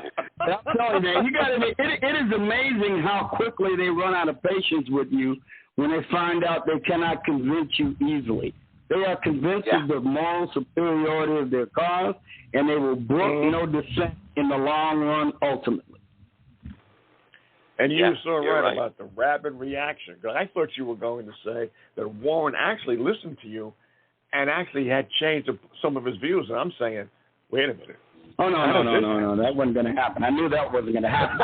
All I wanted to do was contrast my viewpoint with his. I wasn't at all interested in converting him because I could tell that I wouldn't be able to do it. But I did at least think we could have a civil exchange of ideas so other people could test or compare our viewpoints against each other and then line it up with the evidence, the facts, history, and all that other stuff, and people come to their own conclusion. But he wasn't content with that because he could see I was decisively beating him because I was able to answer everything he said with some kind of empirical evidence to back up what I said. He would narrate, and I would go to history and facts. And I'm telling you that. In the long run, that's always a loser unless you're just rallying up a crowd. I mean, demagoguery works frequently. But, when people are actually trying to think about things, that doesn't really work very well. But I'll tell you, Sarge, even though you don't mind defending yourself and you like to get into these kind of battles, that's not going to happen on my show because it takes up too much time. Okay? Yeah, even if it takes 7 minutes, it takes up too much time away from the other people. That's why I shut them down right away. Another I would definitely prefer that. Believe me, I would prefer that. It just so happens that in today's nasty atmosphere, there are elements out there who just won't allow that to happen. I mean, I know discourse in the United States has always been kind of rocky. Let's face it, always. But today, we're entering a new phase that may be unprecedented. I mean, not necessarily in terms of violence, but in terms of pervasiveness. Yeah, being spread out from coast to coast. We just going to have to look increasingly forward. I know you can control things on your own venue, but I'm talking about in the wider world of discourse. In the wider world of discourse now, people are looking for balance. Mm-hmm. Well, I sure hope so. And I wish you would tell Lori that, because Lori told me last night that she thought that the show sucked. Now wait for this reaction. I did not. You lied. Wait for this reaction. Man. Wait for this reaction. Oh, lie to make the woman look bad. Oh, here we go with the sex and agenda thing.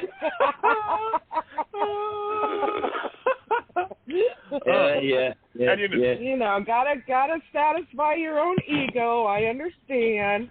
Yeah, it's a man thing on this, Lord. It's a man. Oh, she understands. She's the one who said I was trained. That's the way to train a man, she says in a text to me. Okay. Getting them man, it's some truth. Like every man There's some truth to the fact that we all got us whipped a little bit. We all whipped a little bit, But there's ways to get around that being whipped, Yeah, that's true. Well, once you're past 40, I hope that most men aren't whipped. I think that we realize once I'll be talking about that next week. The thing is that when you pass 40, you don't look for just the beauty, which is nothing more than just a pancake mix put on her face. You look for inner beauty. You look for compatibility. You look for softness. You look for cooperation. You look for morality. So after 40, we're now, hopefully, the majority of men are not whipped. Maybe when we're younger, we're going after I don't know. We're going after the vagina. Just for the vagina, but no more. When you're 40, different story. Well, I got to admit now, I'm still kind of whipped, but it's with one woman now. You know what I mean? I mean, it's the one woman who's capable of whipping me, not just the general idea of being whipped just to get me something. You know what I'm saying? Well, if she's whipping you, she's doing it in a good way to make. If she's whipping you with gratitude and appreciation, hey, show me her sister. But if she's only, but if you're going to be whipped simply because of a vagina, I don't think that's what you meant. Yeah. Well, let's face it, man. Look, women got a hold on us that is indisputable, and it just is. I can dispute you can fight it off. You don't have to surrender to it, but there ain't no denying that it's there. They have the capability and have had the capability for a long, long time. But men are waking up not only to the political reality of today, but also to the fact that there are women who will love to manipulate men. And those are not the kind of women that men go for as much anymore. The MGTOW movement, that would be my sister. Yeah, she was. Yeah, she has a sister. Yeah, well, the MGTOW movement only works though because the game was that women knew what their part of the bargain was. Yes, we acquiesce to women's demands and their imperatives because that's the way I think nature kind of set it up. But a lot of women today are not fulfilling their end of the bargain, and that's the basis of the MGTOW movement. Precisely. It is not about people in the MGTOW movement who don't want to date women. There's a certain faction that does that. It's about MGTOW men realizing that we have to look within ourselves to find out that we are just as worthy, if not more worthy, than the women that we're pursuing. And if they don't match up and bring to the table what we bring to the table, hasta la vista, baby. Yeah, like I said, there is an unspoken contract between men and women that both sides expect to honor. Women have expectations of men, men have expectations of women. And I think lately the balance of power has shifted beyond what it was intended to by Mother Nature. Well, okay, I don't know if that's true because Mother Nature, for everybody says, well, men are hunters, providers, and women are the weaker sex, and they may or may not be true. But in today's times, Sarge, which I believe you're alluding to, we don't have to kill the dragon anymore. Everything is push-button computers, mouse. Everybody can do the same job unless it's physically a physical difference. So we don't, women don't. They say we want to be strong and independent, and that's why you men are intimidated. Bullshit. We love strong, independent women.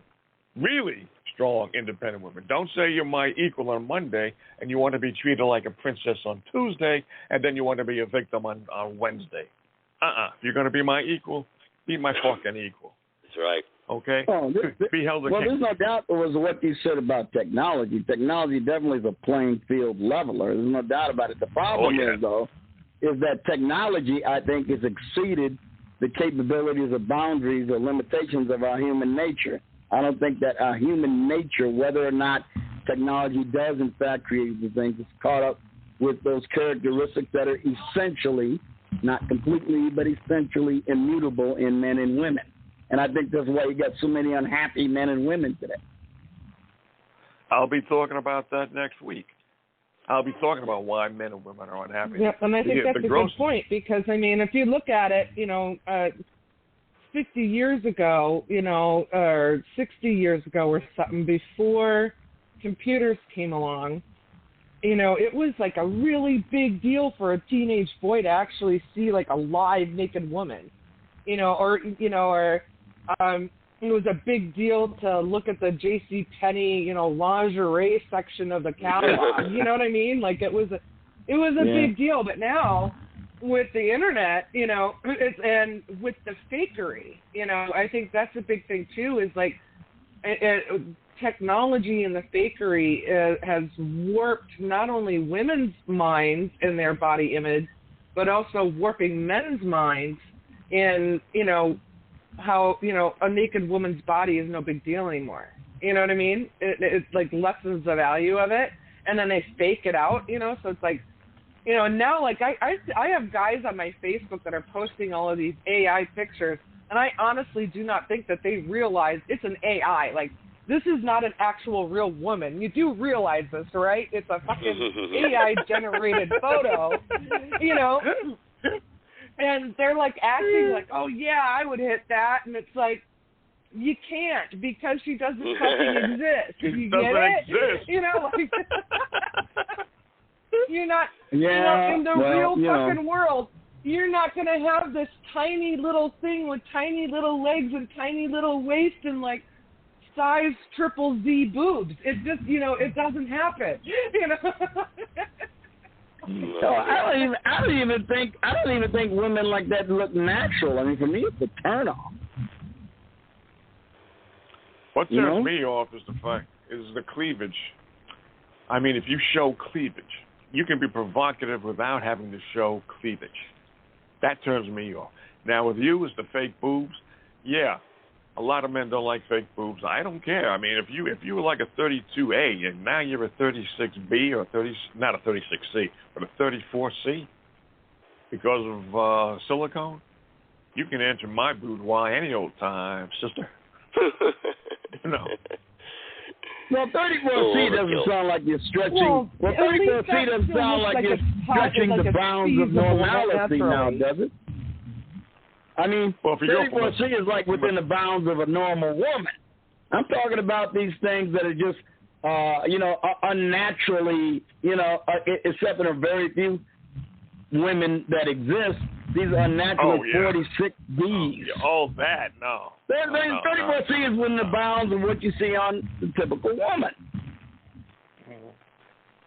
Yeah, I'm talking about I'm talking about where it looks like they're literally going to tip over. Like, if the wind hits them from the back, that's a they're going to be falling to me. I mean, they're going to be falling down and not being able to get up with those big hunkers. That doesn't appeal to me at all. Then I agree. Oh, yeah. I mean, it's different if it's natural. And women, the rare woman that's naturally that way.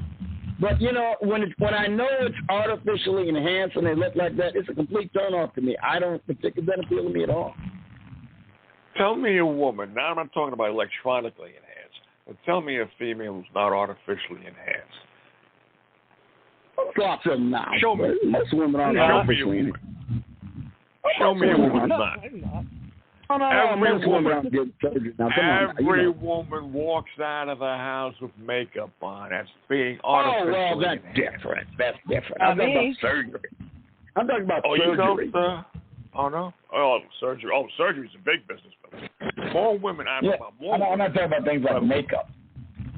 Yeah, a lot of women will spend more money. I only wear makeup on, like, a very special occasion or, like, a job interview. Otherwise, I very rarely wear makeup. Like, it's probably been when I had a couple of job interviews, I put some makeup on. But that was, like, the first time in a couple of years, you know? Well, you're very rare then, Laurie. You're very rare. Because I know women who say they will not leave the house to go across the street to the store without makeup.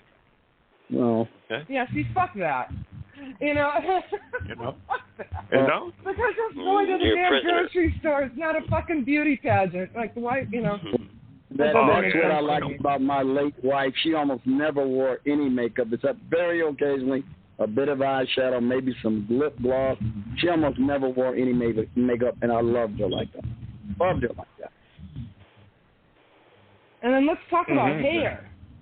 You know, I don't know, I personally do not know a guy that actually likes women to hairspray the shit out of their hair, color it, dye it, do all this shit to it, and then they try to, you know, run their fingers through their woman's hair, and it's crunch, you know, dry and brittle, and you know, like a dried, freeze-dried rose or something.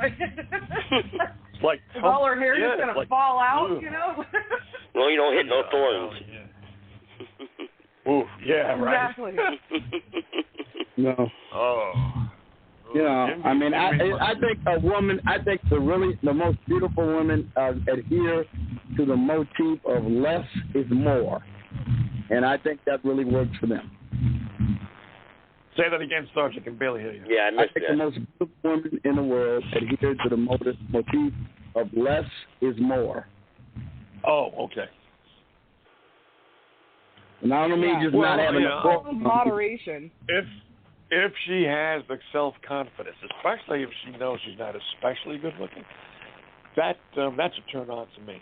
Because look, every woman takes off the makeup, and there have been times I've gone into the bedroom, and then just by the first 10 minutes, by face upon face, getting rid of that makeup, and then seeing what she looks like now, I couldn't not recognize that.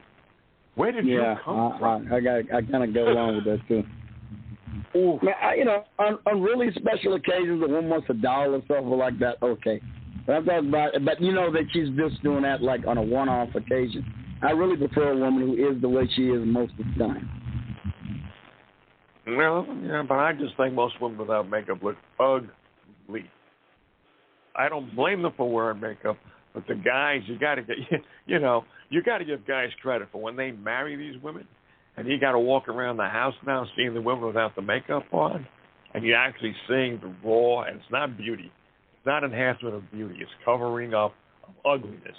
And you got to see that creature walking around the house. You know the man's in love. We got to get credit for that. Yeah. What was that song in the 60s? Well, especially if it's like a shock. If you want to be happy for the rest of your life, just make an ugly woman your wife. Remember that song? Oh, I remember that song. Mm-hmm. Yeah. If you want to be happy for the rest of your life, to make an ugly woman your wife. Make an ugly woman your wife. You want my point of view, get an ugly woman to marry you. We're gonna down with you. Pop, pop, pop, pop, pop, pop, pop. Oh yeah, that was a big hit too. That was a big hit. Oh, I don't know what you're talking about. There was a song back before you were born, I guess, Joe. It must have been. Back in the 60s, you know. If you want to be happy for the rest of your life. You know? Well, yeah. Never make a mistake with my phone was a hit, man. It was on the charts for a while. Damn, Sarge, put on some earbuds or something. Jesus, I can't hear you. I know, Sarge. Terrible. If you have a discount store around your way, especially Dollar Tree, you can get some decent earbuds for $1.25. That's what I'm using now. Are you? Earbuds. Oh, okay. Yeah. I'll look into it. I'm on a phone and a headset. Cordless phone and a headset. Then you have to have. Yeah. You have to have headset in your head and your hand. You got to carry. Am I to assume that these earbuds are Bluetooth? Oh, no, I'm not talking about Bluetooth. They're Bluetooth. just regular earbuds. Or mine are, anyway. Oh, okay. Oh, yours are? Yeah, you're using Bluetooth? I'm not talking about that, but they probably are good, but they're expensive. I'm talking about the regular wire earbuds that connect to the cell phone or to your landline, and then you just plug them in your ear. $1.25 at the Dollar Tree store, and the regular other discount stores you can buy them for $2, $3, $4, $7. But do they have a microphone, or are you relying on your phone's microphone? No, with a microphone. With a microphone. $1.25 with a microphone at the Dollar Tree store. So I bought 4 of them because, they're cheap. So I figured, let me stock up. I'd rather buy. I had a nice headset, cost me only $4. With the microphone. I'm not talking about earbuds. I'm talking about a regular headset. Not expensive. Just a regular $4 headset, and it was pretty good. And then it broke down, and then the discount store went out of business. Oh, shit. So now I'm using $1.25 earbuds, and even if they only last 3 months, 4 months, so what? You're still getting a bargain. Yeah, earbuds cheap, very cheap. Yeah, you know. Yeah, I think I paid like $45 for mine, but it also has like, it goes with your phone, and you can like adjust the sound. Right. It's kind of like it's programmable, kind of like an equalizer. So I have it set for, it has a podcast setting, so you hear voices more. When I'm listening to music, I switch it over to, jazz or rock or whatever I'm listening to, and it enhances those. I really like these ones. I mean, they're really pretty solid, and they last a long time. They recharge. Like they'll all talk for 5 freaking hours wearing these things, and there's still a battery. Like my phone battery will go out before the battery on my earbuds do. My earbuds don't require anything. You just plug it in, and they work. I mean, you're listening to it tonight, and you're saying that the voice, is coming across pretty well for $1.25. Not bad. Now, of course, you get when I'm on the phone with Laurie's show or on Joe. I don't know about your show, Joe, but I usually carry around an Echo with me. You haven't heard it tonight, though, have you? No, there's no Echo with you. I don't know why, but that's good. It's good luck then. Yeah. Most of the time. I know. Most of the time, I have the Echo. You get 10, Joe. You get 10, 15 people on the phone line, right? And you get 7 live, right? And you can't connect anybody else sometimes if they got a bad head. Like if they're not using good equipment, you get 2, 3 people that are calling on their cell phones. You forget it. The calls all drain themselves out, and for some reason the cell phones overtake the headsets. I don't know why. I noticed that. At least my experience, anyway, through my computer system. I don't know how you guys log in. I don't know if you're doing it through a phone or a PC. I'm always on a PC. Oh, no. Laurie's got it down to a science. She uses Direct Connect. Really? Okay. Yeah. I use Direct Connect only, on my laptop. I use Direct Connect to start the show as the host. And then I just mute my microphone and stuff in the speakers on my laptop, and then I call in to the guest line using my cell phone stuff. And I do that as a backup in case my cell phone drops and we're in overtime. And then I can just switch everything over to my laptop gotcha. via the Direct Connect. And I think that's the trick to keep talk from hanging up on everybody once that bonus hours has ended, because I hardly ever have that problem, because I'm direct connected using the host, as the host, and that's just connected. And so, but I noticed like on Joe's first show, I didn't do that. He called in using the host line, and then the very second that bonus hour was up, everybody got dropped. Bang. And so I remember that. On Wednesday, I did it my way, and I'm like, let me log in via my laptop on Direct Connect, and I'll start the show. And then then Joe and I both called into the guest number. And it went off without a hitch. I mean, John Doe and I were on until like after 11 o'clock Pacific time last night, just gabbing away. But did you? Yeah, I was there. Did you two start talking in the green room after 11? No. You know why? Because when you take a look at the download time, it's only 2 hours and 9 minutes, I think. But if you start talking and you ended a half an hour after the show, right, that would have been at 12:30 Eastern Standard Time. The download is only until about 9 minutes after 12. So 22 minutes was not recorded on the download for some reason. Oh. Yeah, that's how it happens. Like mine usually goes about the same, usually like 4 hours, 12 minutes is the recording time. Even though we've been on for 5 or 6 hours sometimes, but yeah, that's once the switchboard and everything shuts down, and you can't interact with anything, and whoever's on is on. Then after that, it's not a part of the show's recording. I wish I had enough money to have bought Blog Talk Radio, because this could have been such a gold mine. So many people want to express themselves, right, Joe? I know. So many people want to express. Oof. Oh, what I could have done with it if I had how much would it have cost to have bought it back in the day, like 16, 17 years ago? $2 to $3 million, something like that. And then probably. Why not make your own? Yeah. Make your own with the server. See, the problem is you got to get a server. That's out of the Netherlands or something, because you won't be able to do it on the regular internet that you got here in America. You'll have to get an overseas server like in Switzerland or the Netherlands. They sell them online.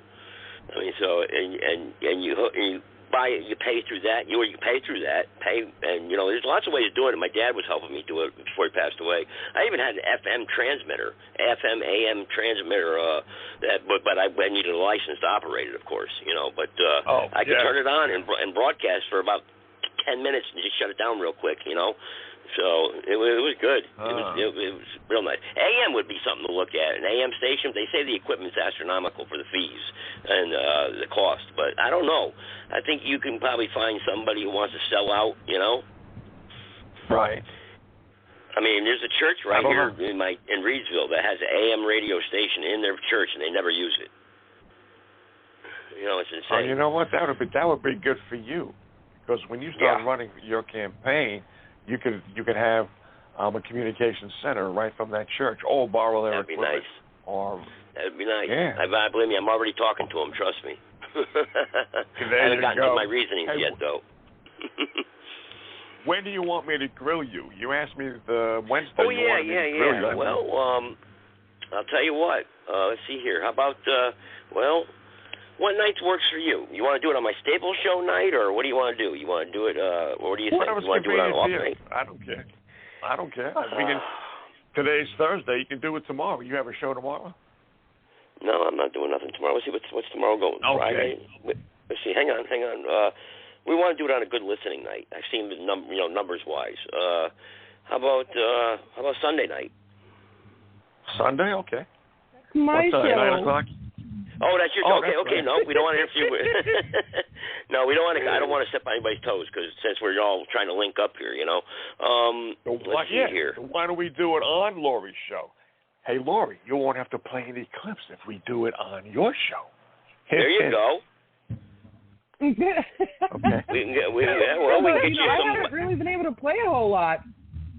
of clips because the conversation on the show has been pretty good. We could be a guest on your show. There you go. I could be a guest. That's right. Yeah, I'll bring over a bunch of people to listen in too. And then I'll grill them, and they'll show people how to vet a politician. There you go. That's a good title of the show. Yeah, and then Joe can be on for more than 10 minutes before hanging up. Yeah. Well, no, it'll take about a half an hour for me to grill Joe. Yeah. Well, about half an hour, 45 minutes. That's what it took last time. Yeah. And then we'll show people how do you vet a politician to know, to find out, to make sure that once he gets into office, you will realize as the voter that you voted for the right person because you were getting. And I put on my political face now. Oh, is that right? Oh, I put on my political face now. This is serious. Yeah. This is serious business. You know, you're talking about I take this very serious for running for public office. So this isn't a talk show now. You're talking about key issues that I have to back up. That's right. As a matter of fact, I should prepare that because what I would do, to me, it doesn't matter what the issues are for any candidate because everybody's resume is about the same. They are either an activist or a lawyer or a doctor, and they help out the community in some way. What we really need is people who will say, I will do this within the first month or so of after having been elected to prove to you voters that you can have faith in me for the remaining 4 years or 6 years. Because we all know once you get into office, what happens? Everybody's susceptible to the lobbyists, to the glitz and the glory of Washington, D.C. Correct. We have to have right. So I'm glad that you suggested that because I'll bet you no. As a matter of fact, Lori had a potential candidate for governor of Oregon, right? What was her name, Lori? Amber Richardson was the main one. I had a couple others on too, but Amber Richardson was my main person. You had Romero, which was good. Yeah. Amber's the one I'm thinking of. And she was the one who was telling me when I was trying to grill her, she was saying, Joe, you just want me to give you the answers that you want. I said, yeah, you're right. Okay, that's right. Because as far as I'm concerned, the political that's the thing, Joe. I mean, hang on, Joe, not to interrupt you, but that's the thing. Okay. You see, I like what Joe is doing because you see, there's no script and there's no format where a politician should be allowed to know what questions are going to be asked. Yep. Mm-hmm. Yep. Or how to answer them. Yep, I'm right there with you. I never pre-ask people what. Here's what I'm going to ask you when you're on my show. That's not how I operate. I let them know that hey. Here's some topics, here's some topics that, I would like us to cover. And that's about it. Let me warn you. And then go off script from there. Let me warn you, Joe. What I do suggest is if you, on your show, if you feel like having a candidate or anybody that you're going to interview which you feel is an interesting and important guest, you should simulcast with Lori. Because one talent that she does have is that she'll say, I'm only going to keep them on for about 20 minutes, a half an hour. And this freaking woman, she always keeps them on for over 2 fucking hours. Every time. All the time. Every time. I know. Every time it's like, okay, well, they're only scheduled for an hour. So blah, blah, blah. Not and even. Then it's like they end up being on for like the full fucking 3 hours. Yeah. She's like George Norrie. Oh, yeah. So I'm saying, if you ever have a good guest, and if you want to make sure that this guest is going to talk, simulcast it with Lori, have Lori, do like say co-host or do the hosting with you, have that guest on. I guarantee you, that guest will talk and talk and fucking talk and talk. And Lori doesn't say that much. She just knows how to keep the person talking. So that's a talent that she does have. How about this brother Warren guy? I'll comment here and there, or I'll ask a quick question, or will you clarify this? And then I just let them go.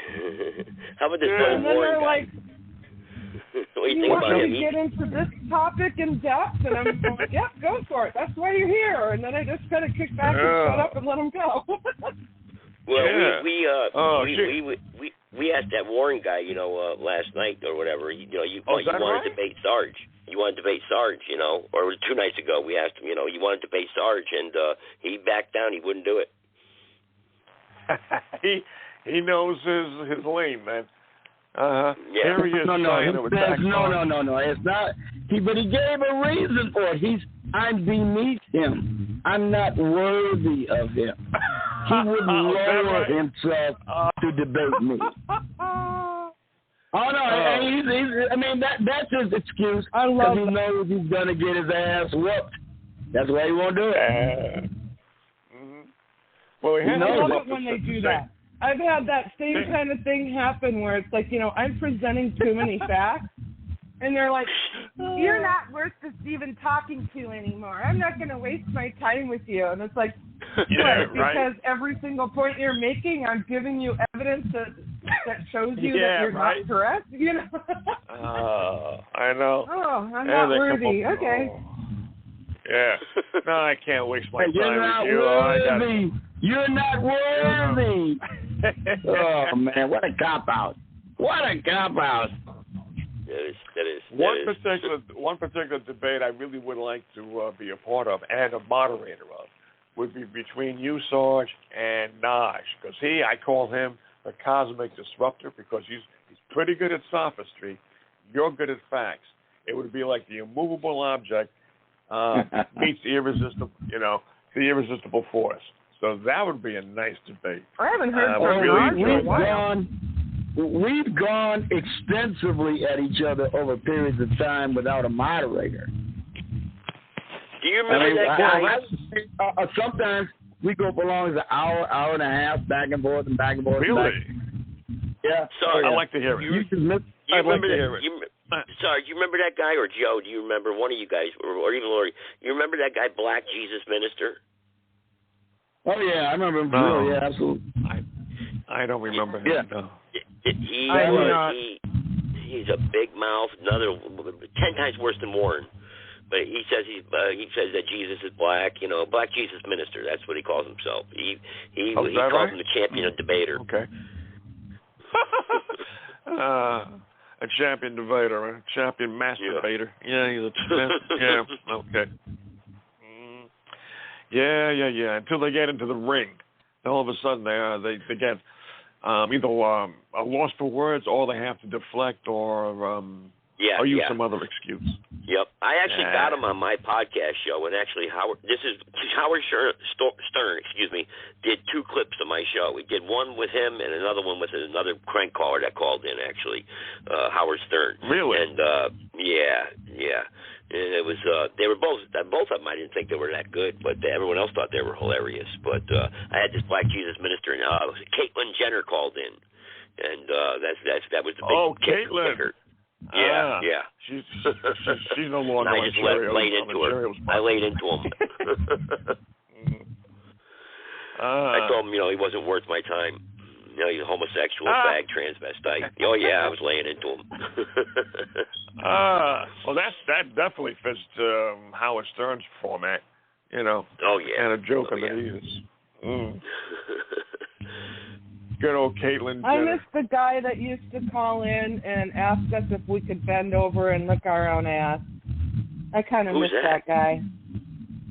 Who's that guy? Oh, he was a pre-caller that used to call around a whole bunch of conservative shows, and he would sound like really rational and reasonable and like friendly and stuff for a while. Oh, and then all of a sudden out of nowhere, he'd be like, "Can I ask you a question? Can you bend over and lick your own ass?" And yep. Like, oh God, here we go. You never had that, Joe? That's the guy that will wait online before you pick him up, something like 20 minutes. Then he'll surreptitiously make you believe that he's actually there, to enjoy the conversation and to join in on the conversation. And so he's waiting 20 minutes. He gets on the show for 15. It's 35 minutes. And then, like Laurie says, all of a sudden he'll come out with, "Hey, can you guys, bend over and lick your own asshole. And people going, what the fuck? What are fucking idiots? Why do they waste their time? Don't they have lives? I've been attacked over the years, Joe. I know, I've been attacked. And then the funny part is that when he did that one time, I was like, are you a furry? Do you identify as a dog? Do you go around your house sniffing each other's butts and licking each other's assholes or something? Is that why you're so fascinated with it? I'm like, you're a furry, aren't you? You're a furry. Yeah. I know. And Joe, you have been attacked over the years. Yeah, Sarge too, myself. But you politically, Sarge politically, Lori not yet. Wait too. Lori hasn't tasted the bitter tongues of people who just want to lay into her simply because she aggravated them over nothing worthwhile at all. Yeah. Yep. She hasn't tasted it. Because I'm libertarian. I fully expected I would be pissing off everybody on the right and the left. I mean, that's what libertarians usually do.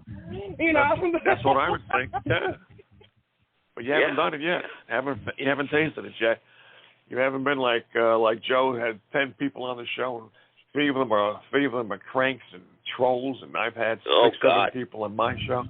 Yeah. I've gotten death threats even. You know, I mean, they've called and said they wanted to really. Oh yeah. A couple of years ago, some guy called in. He said he was going to kill me and kill. You know, he was just real stupid. You know, it was real jackass. But he was serious though. You know. And I told him I'd leave the porch light on for you anytime you want to come by. You know? Yeah, I got a shotgun waiting for your ass, so come on by. You know, stupid. You know, why would you call into an internet show and threaten to kill somebody? You got to be an idiot, you know? What about these assholes nowadays, in line with what you're saying, that they actually put on Facebook and YouTube their crimes, they photograph their crimes, they video their crimes, and they put them on YouTube. Idiots. Wow. Why would they do that? I don't know. I don't know. Do they not expect the cops to find out? Yeah, this will be great for my TikTok hits. Yeah, TikTok. Yeah, I'm a star. Yeah. Yeah, you're a star. Everybody wants that 10 minutes of fame. They want it. Yeah. You know, they thrive for it. That's right. But now you're a star. You're a star pincushion in jail. Congratulations, sonny boy. My Lord! I don't know. It's amazing what some people will do, right? It's amazing. You're right, Joe. I wanted to ask you that.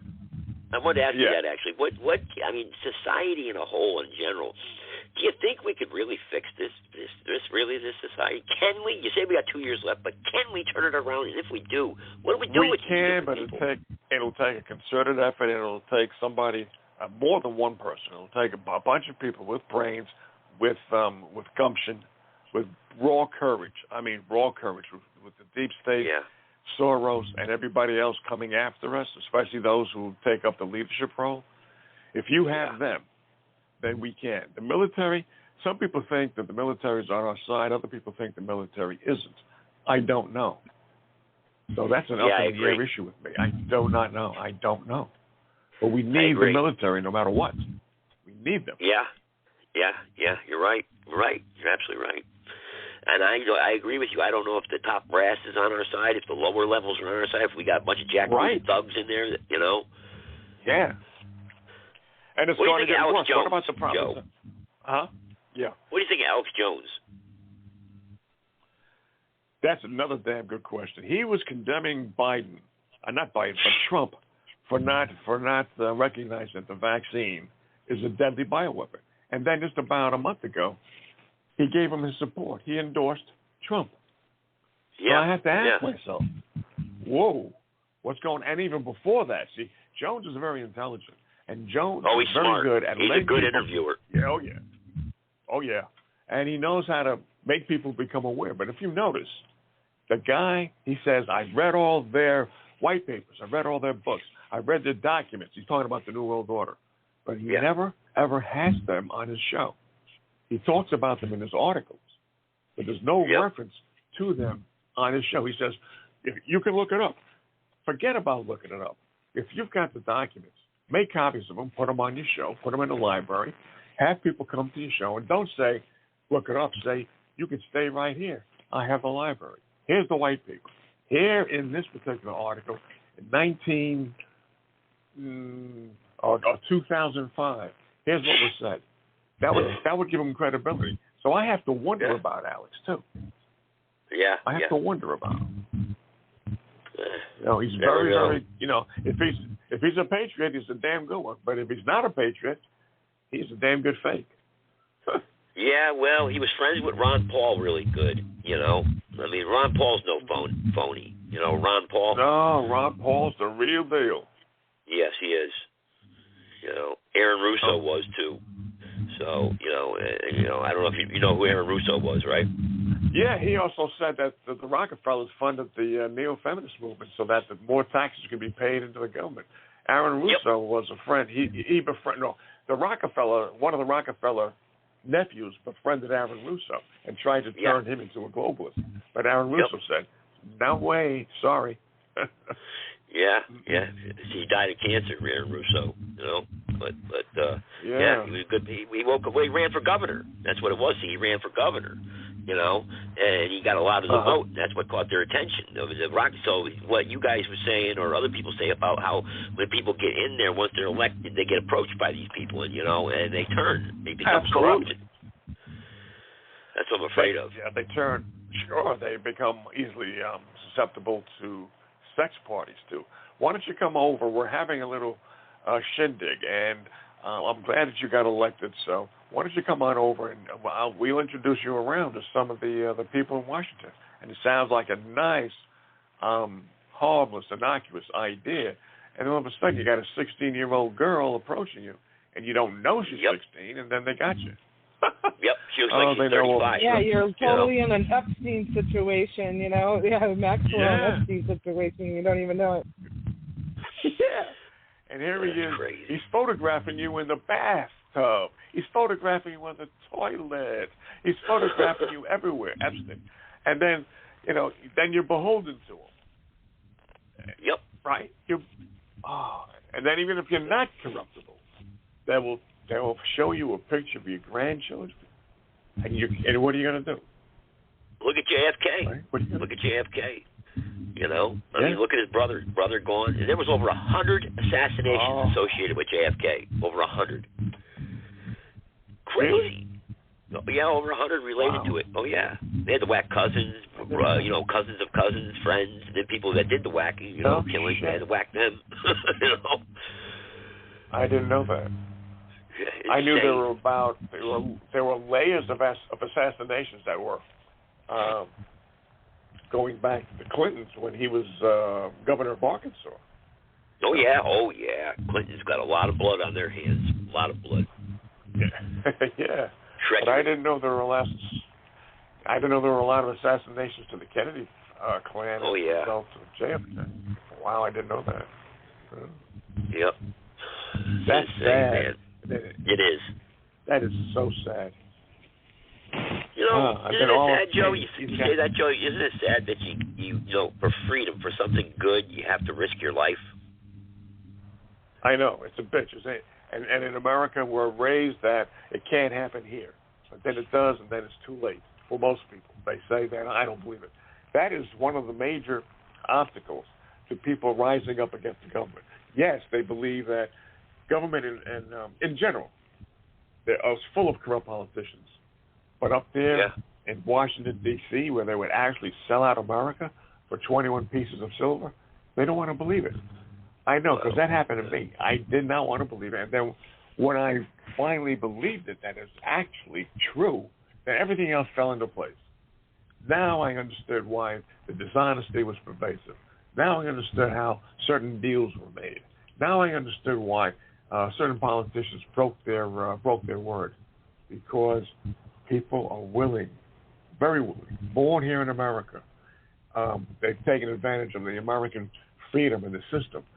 They've won campaigns as mayors, and yet they will turn traitor for money. And you have to ask yourself, isn't there? It's like Diogenes, always looking for an honest man where can you find the fucking guy?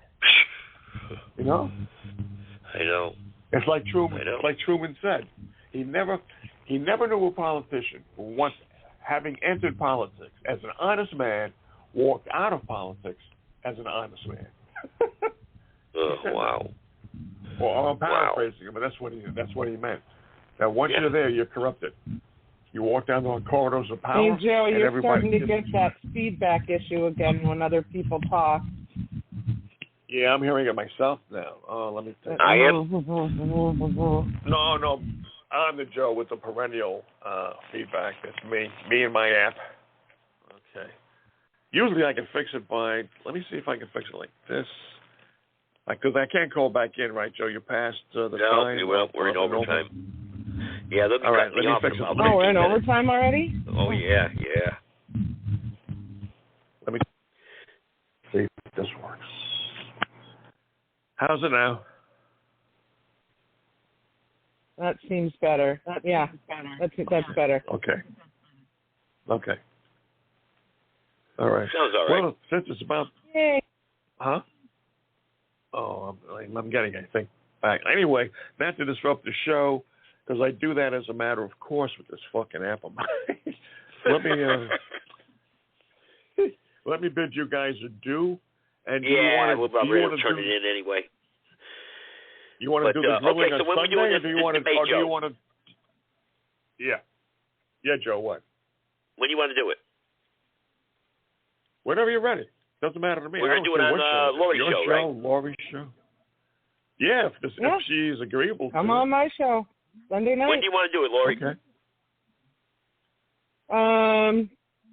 My show is 3 hours plus overtime, so okay. Anytime between 6 and 9 Pacific time, 9 to midnight Eastern. You said it. All right, so Sunday. Show, like, with, Joe. My intro Joe, you set and a time, maybe Joe. a song You guys set or a whatever. time. You set a time. Well, how about 9:30 p.m. Eastern Standard Time? Is that good for you, Joe, Lori? Yeah, sounds good to me. Okay. Because she will have finally finished her outro messages, her clips, her promos for next week in a half an hour. So we should be ready by then. All right. Sounds good. All right. So Sunday, 9:30 p.m. Eastern Standard Time. Right, on Lori's show. I like it. Sarge, did you hear that? Where's Sarge? Is he on you? I don't see him in the chat anymore. Say that again. Did I hear what? 9:30 p.m. this coming Sunday on Lori's show will be the grilling of myself and Joe again. Okay, he'll be the potential candidate for whatever office he deems, and then I'll be the person who will show my particular style of grilling a potential candidate and showing people, hopefully, when they download the show, that this is how you vet a potential candidate. You don't do it by taking a look and see how handsome he is, the bushy hair, how good looking she is. You find that you get commitments from the person that will show within 1 month or two, okay, that this person is either worthy of our vote or you get rid of them. So that's going to be the thrust and the gist of the grilling. But we can take it any direction you want, Joe. Oh, you mean people actually have to look at substance? Oh, no. Isn't that an amazing concept? Yep. Oh, no. Hey, Sarge, that's right. Sarge, we didn't do your tribute, Sarge. Sarge, we didn't do your tribute. Which one? The Medal of Honor. The stuff remember you got disconnected on me.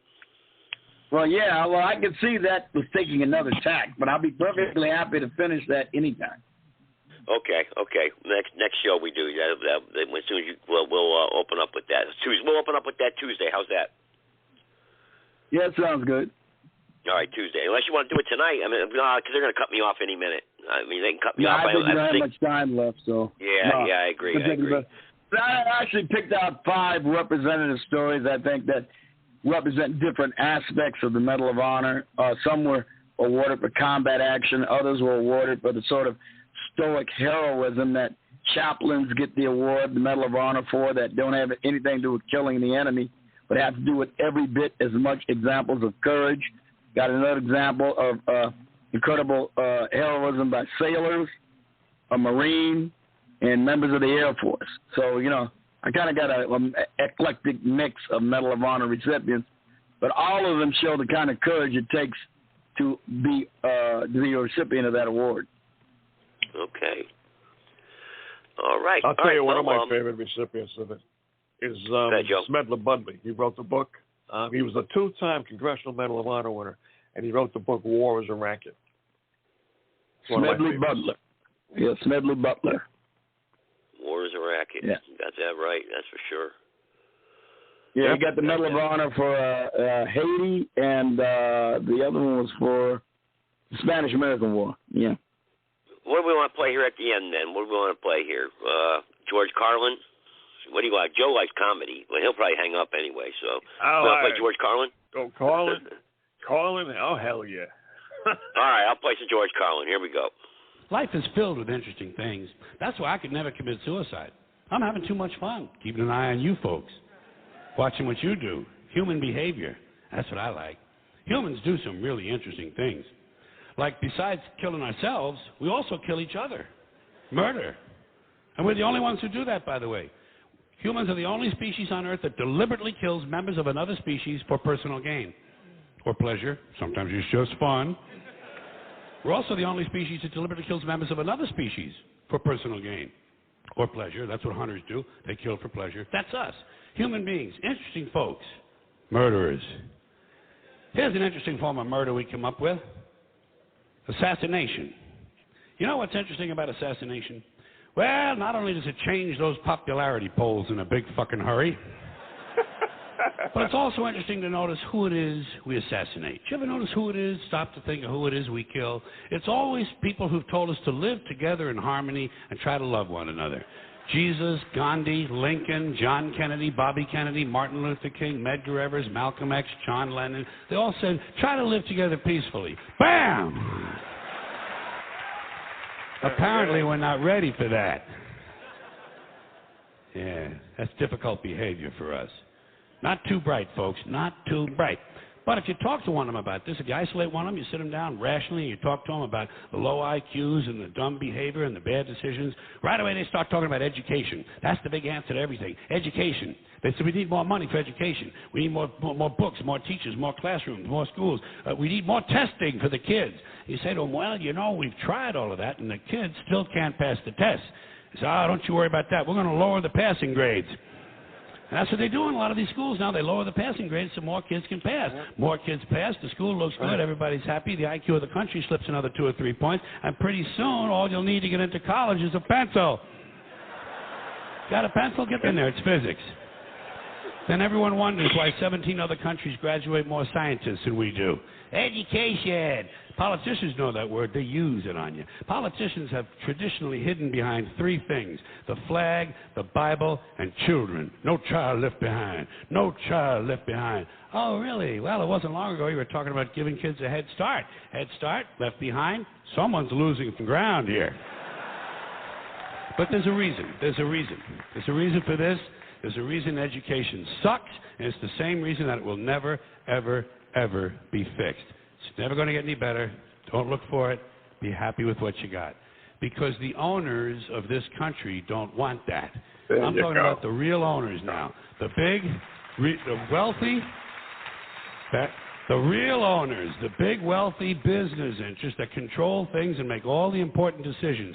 Forget the politicians. They're irrelevant. The politicians are put there to give you the idea that you have freedom of choice. You don't. You have no choice. You have owners. They own you.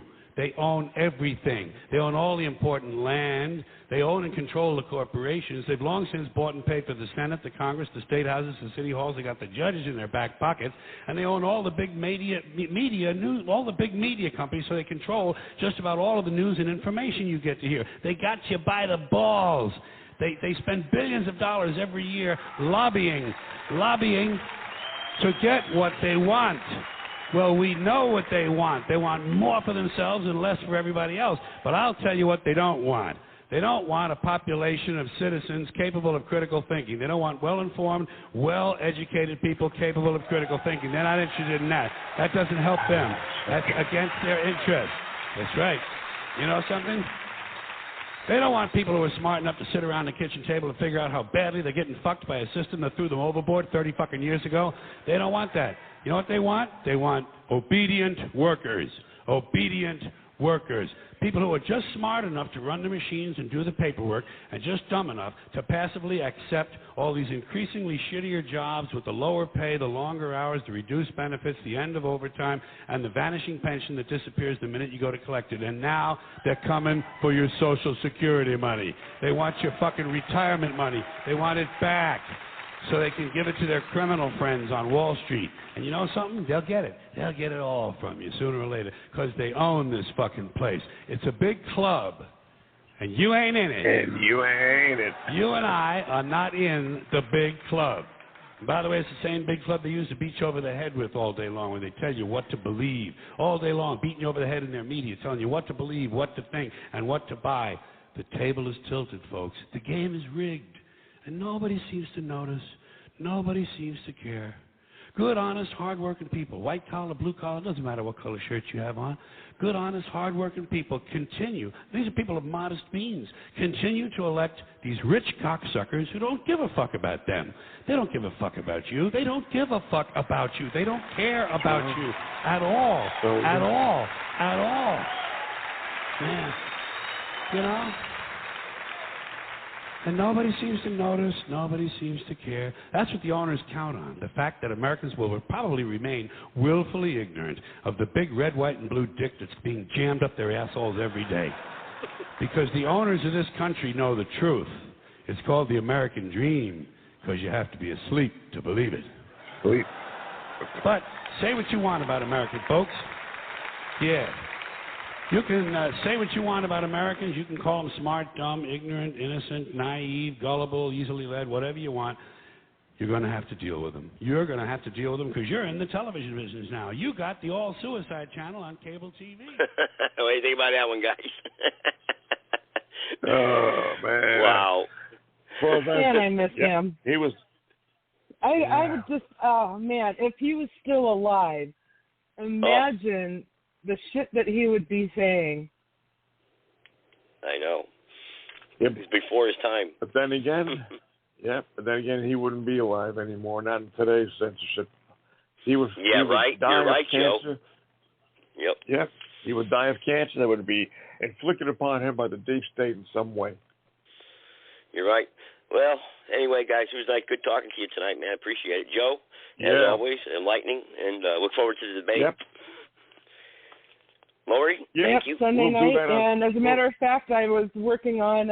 I'm working on getting my show for Sunday night set up, and so I will link to you, Joe Gibson, and I will put a blurb in there that there's going to be a nice little debate. Yeah, cool. I'll forward it on Twitter too. We'll put it all over the place. Yeah, we'll get Joe, a famous debater, there. We'll make him famous. There's another thing, Joe. I found out by accident that you actually have 21,000 downloads a month. You have to tell people that more often. It gives you credibility. Yeah. It makes people realize that other people besides just blog talkers are listening to you. You have your podcast on different platforms, 21,000 from a person that's unknown. You're not on the real radio, yet you have 21,000 downloads. Yeah. You've got to learn how to accentuate the positive. You're right. You're right, though. I mean, I'm in a lot of other countries, too, though. You know, I'm in like, I'm even in China, believe it or not. So I guess, they said that I got 1% over there. So 1% of that 21,000 is getting them over there. So whoever that is. Was that 100 people, maybe? Yeah, I got people listening to me in China, too, and I don't get it. I'm like, why are the Chinese so interested in my show? I don't get it because they're like number 2. I'm looking right now. 6.5% of my listeners are from China. Really? Wow. You beat me in China.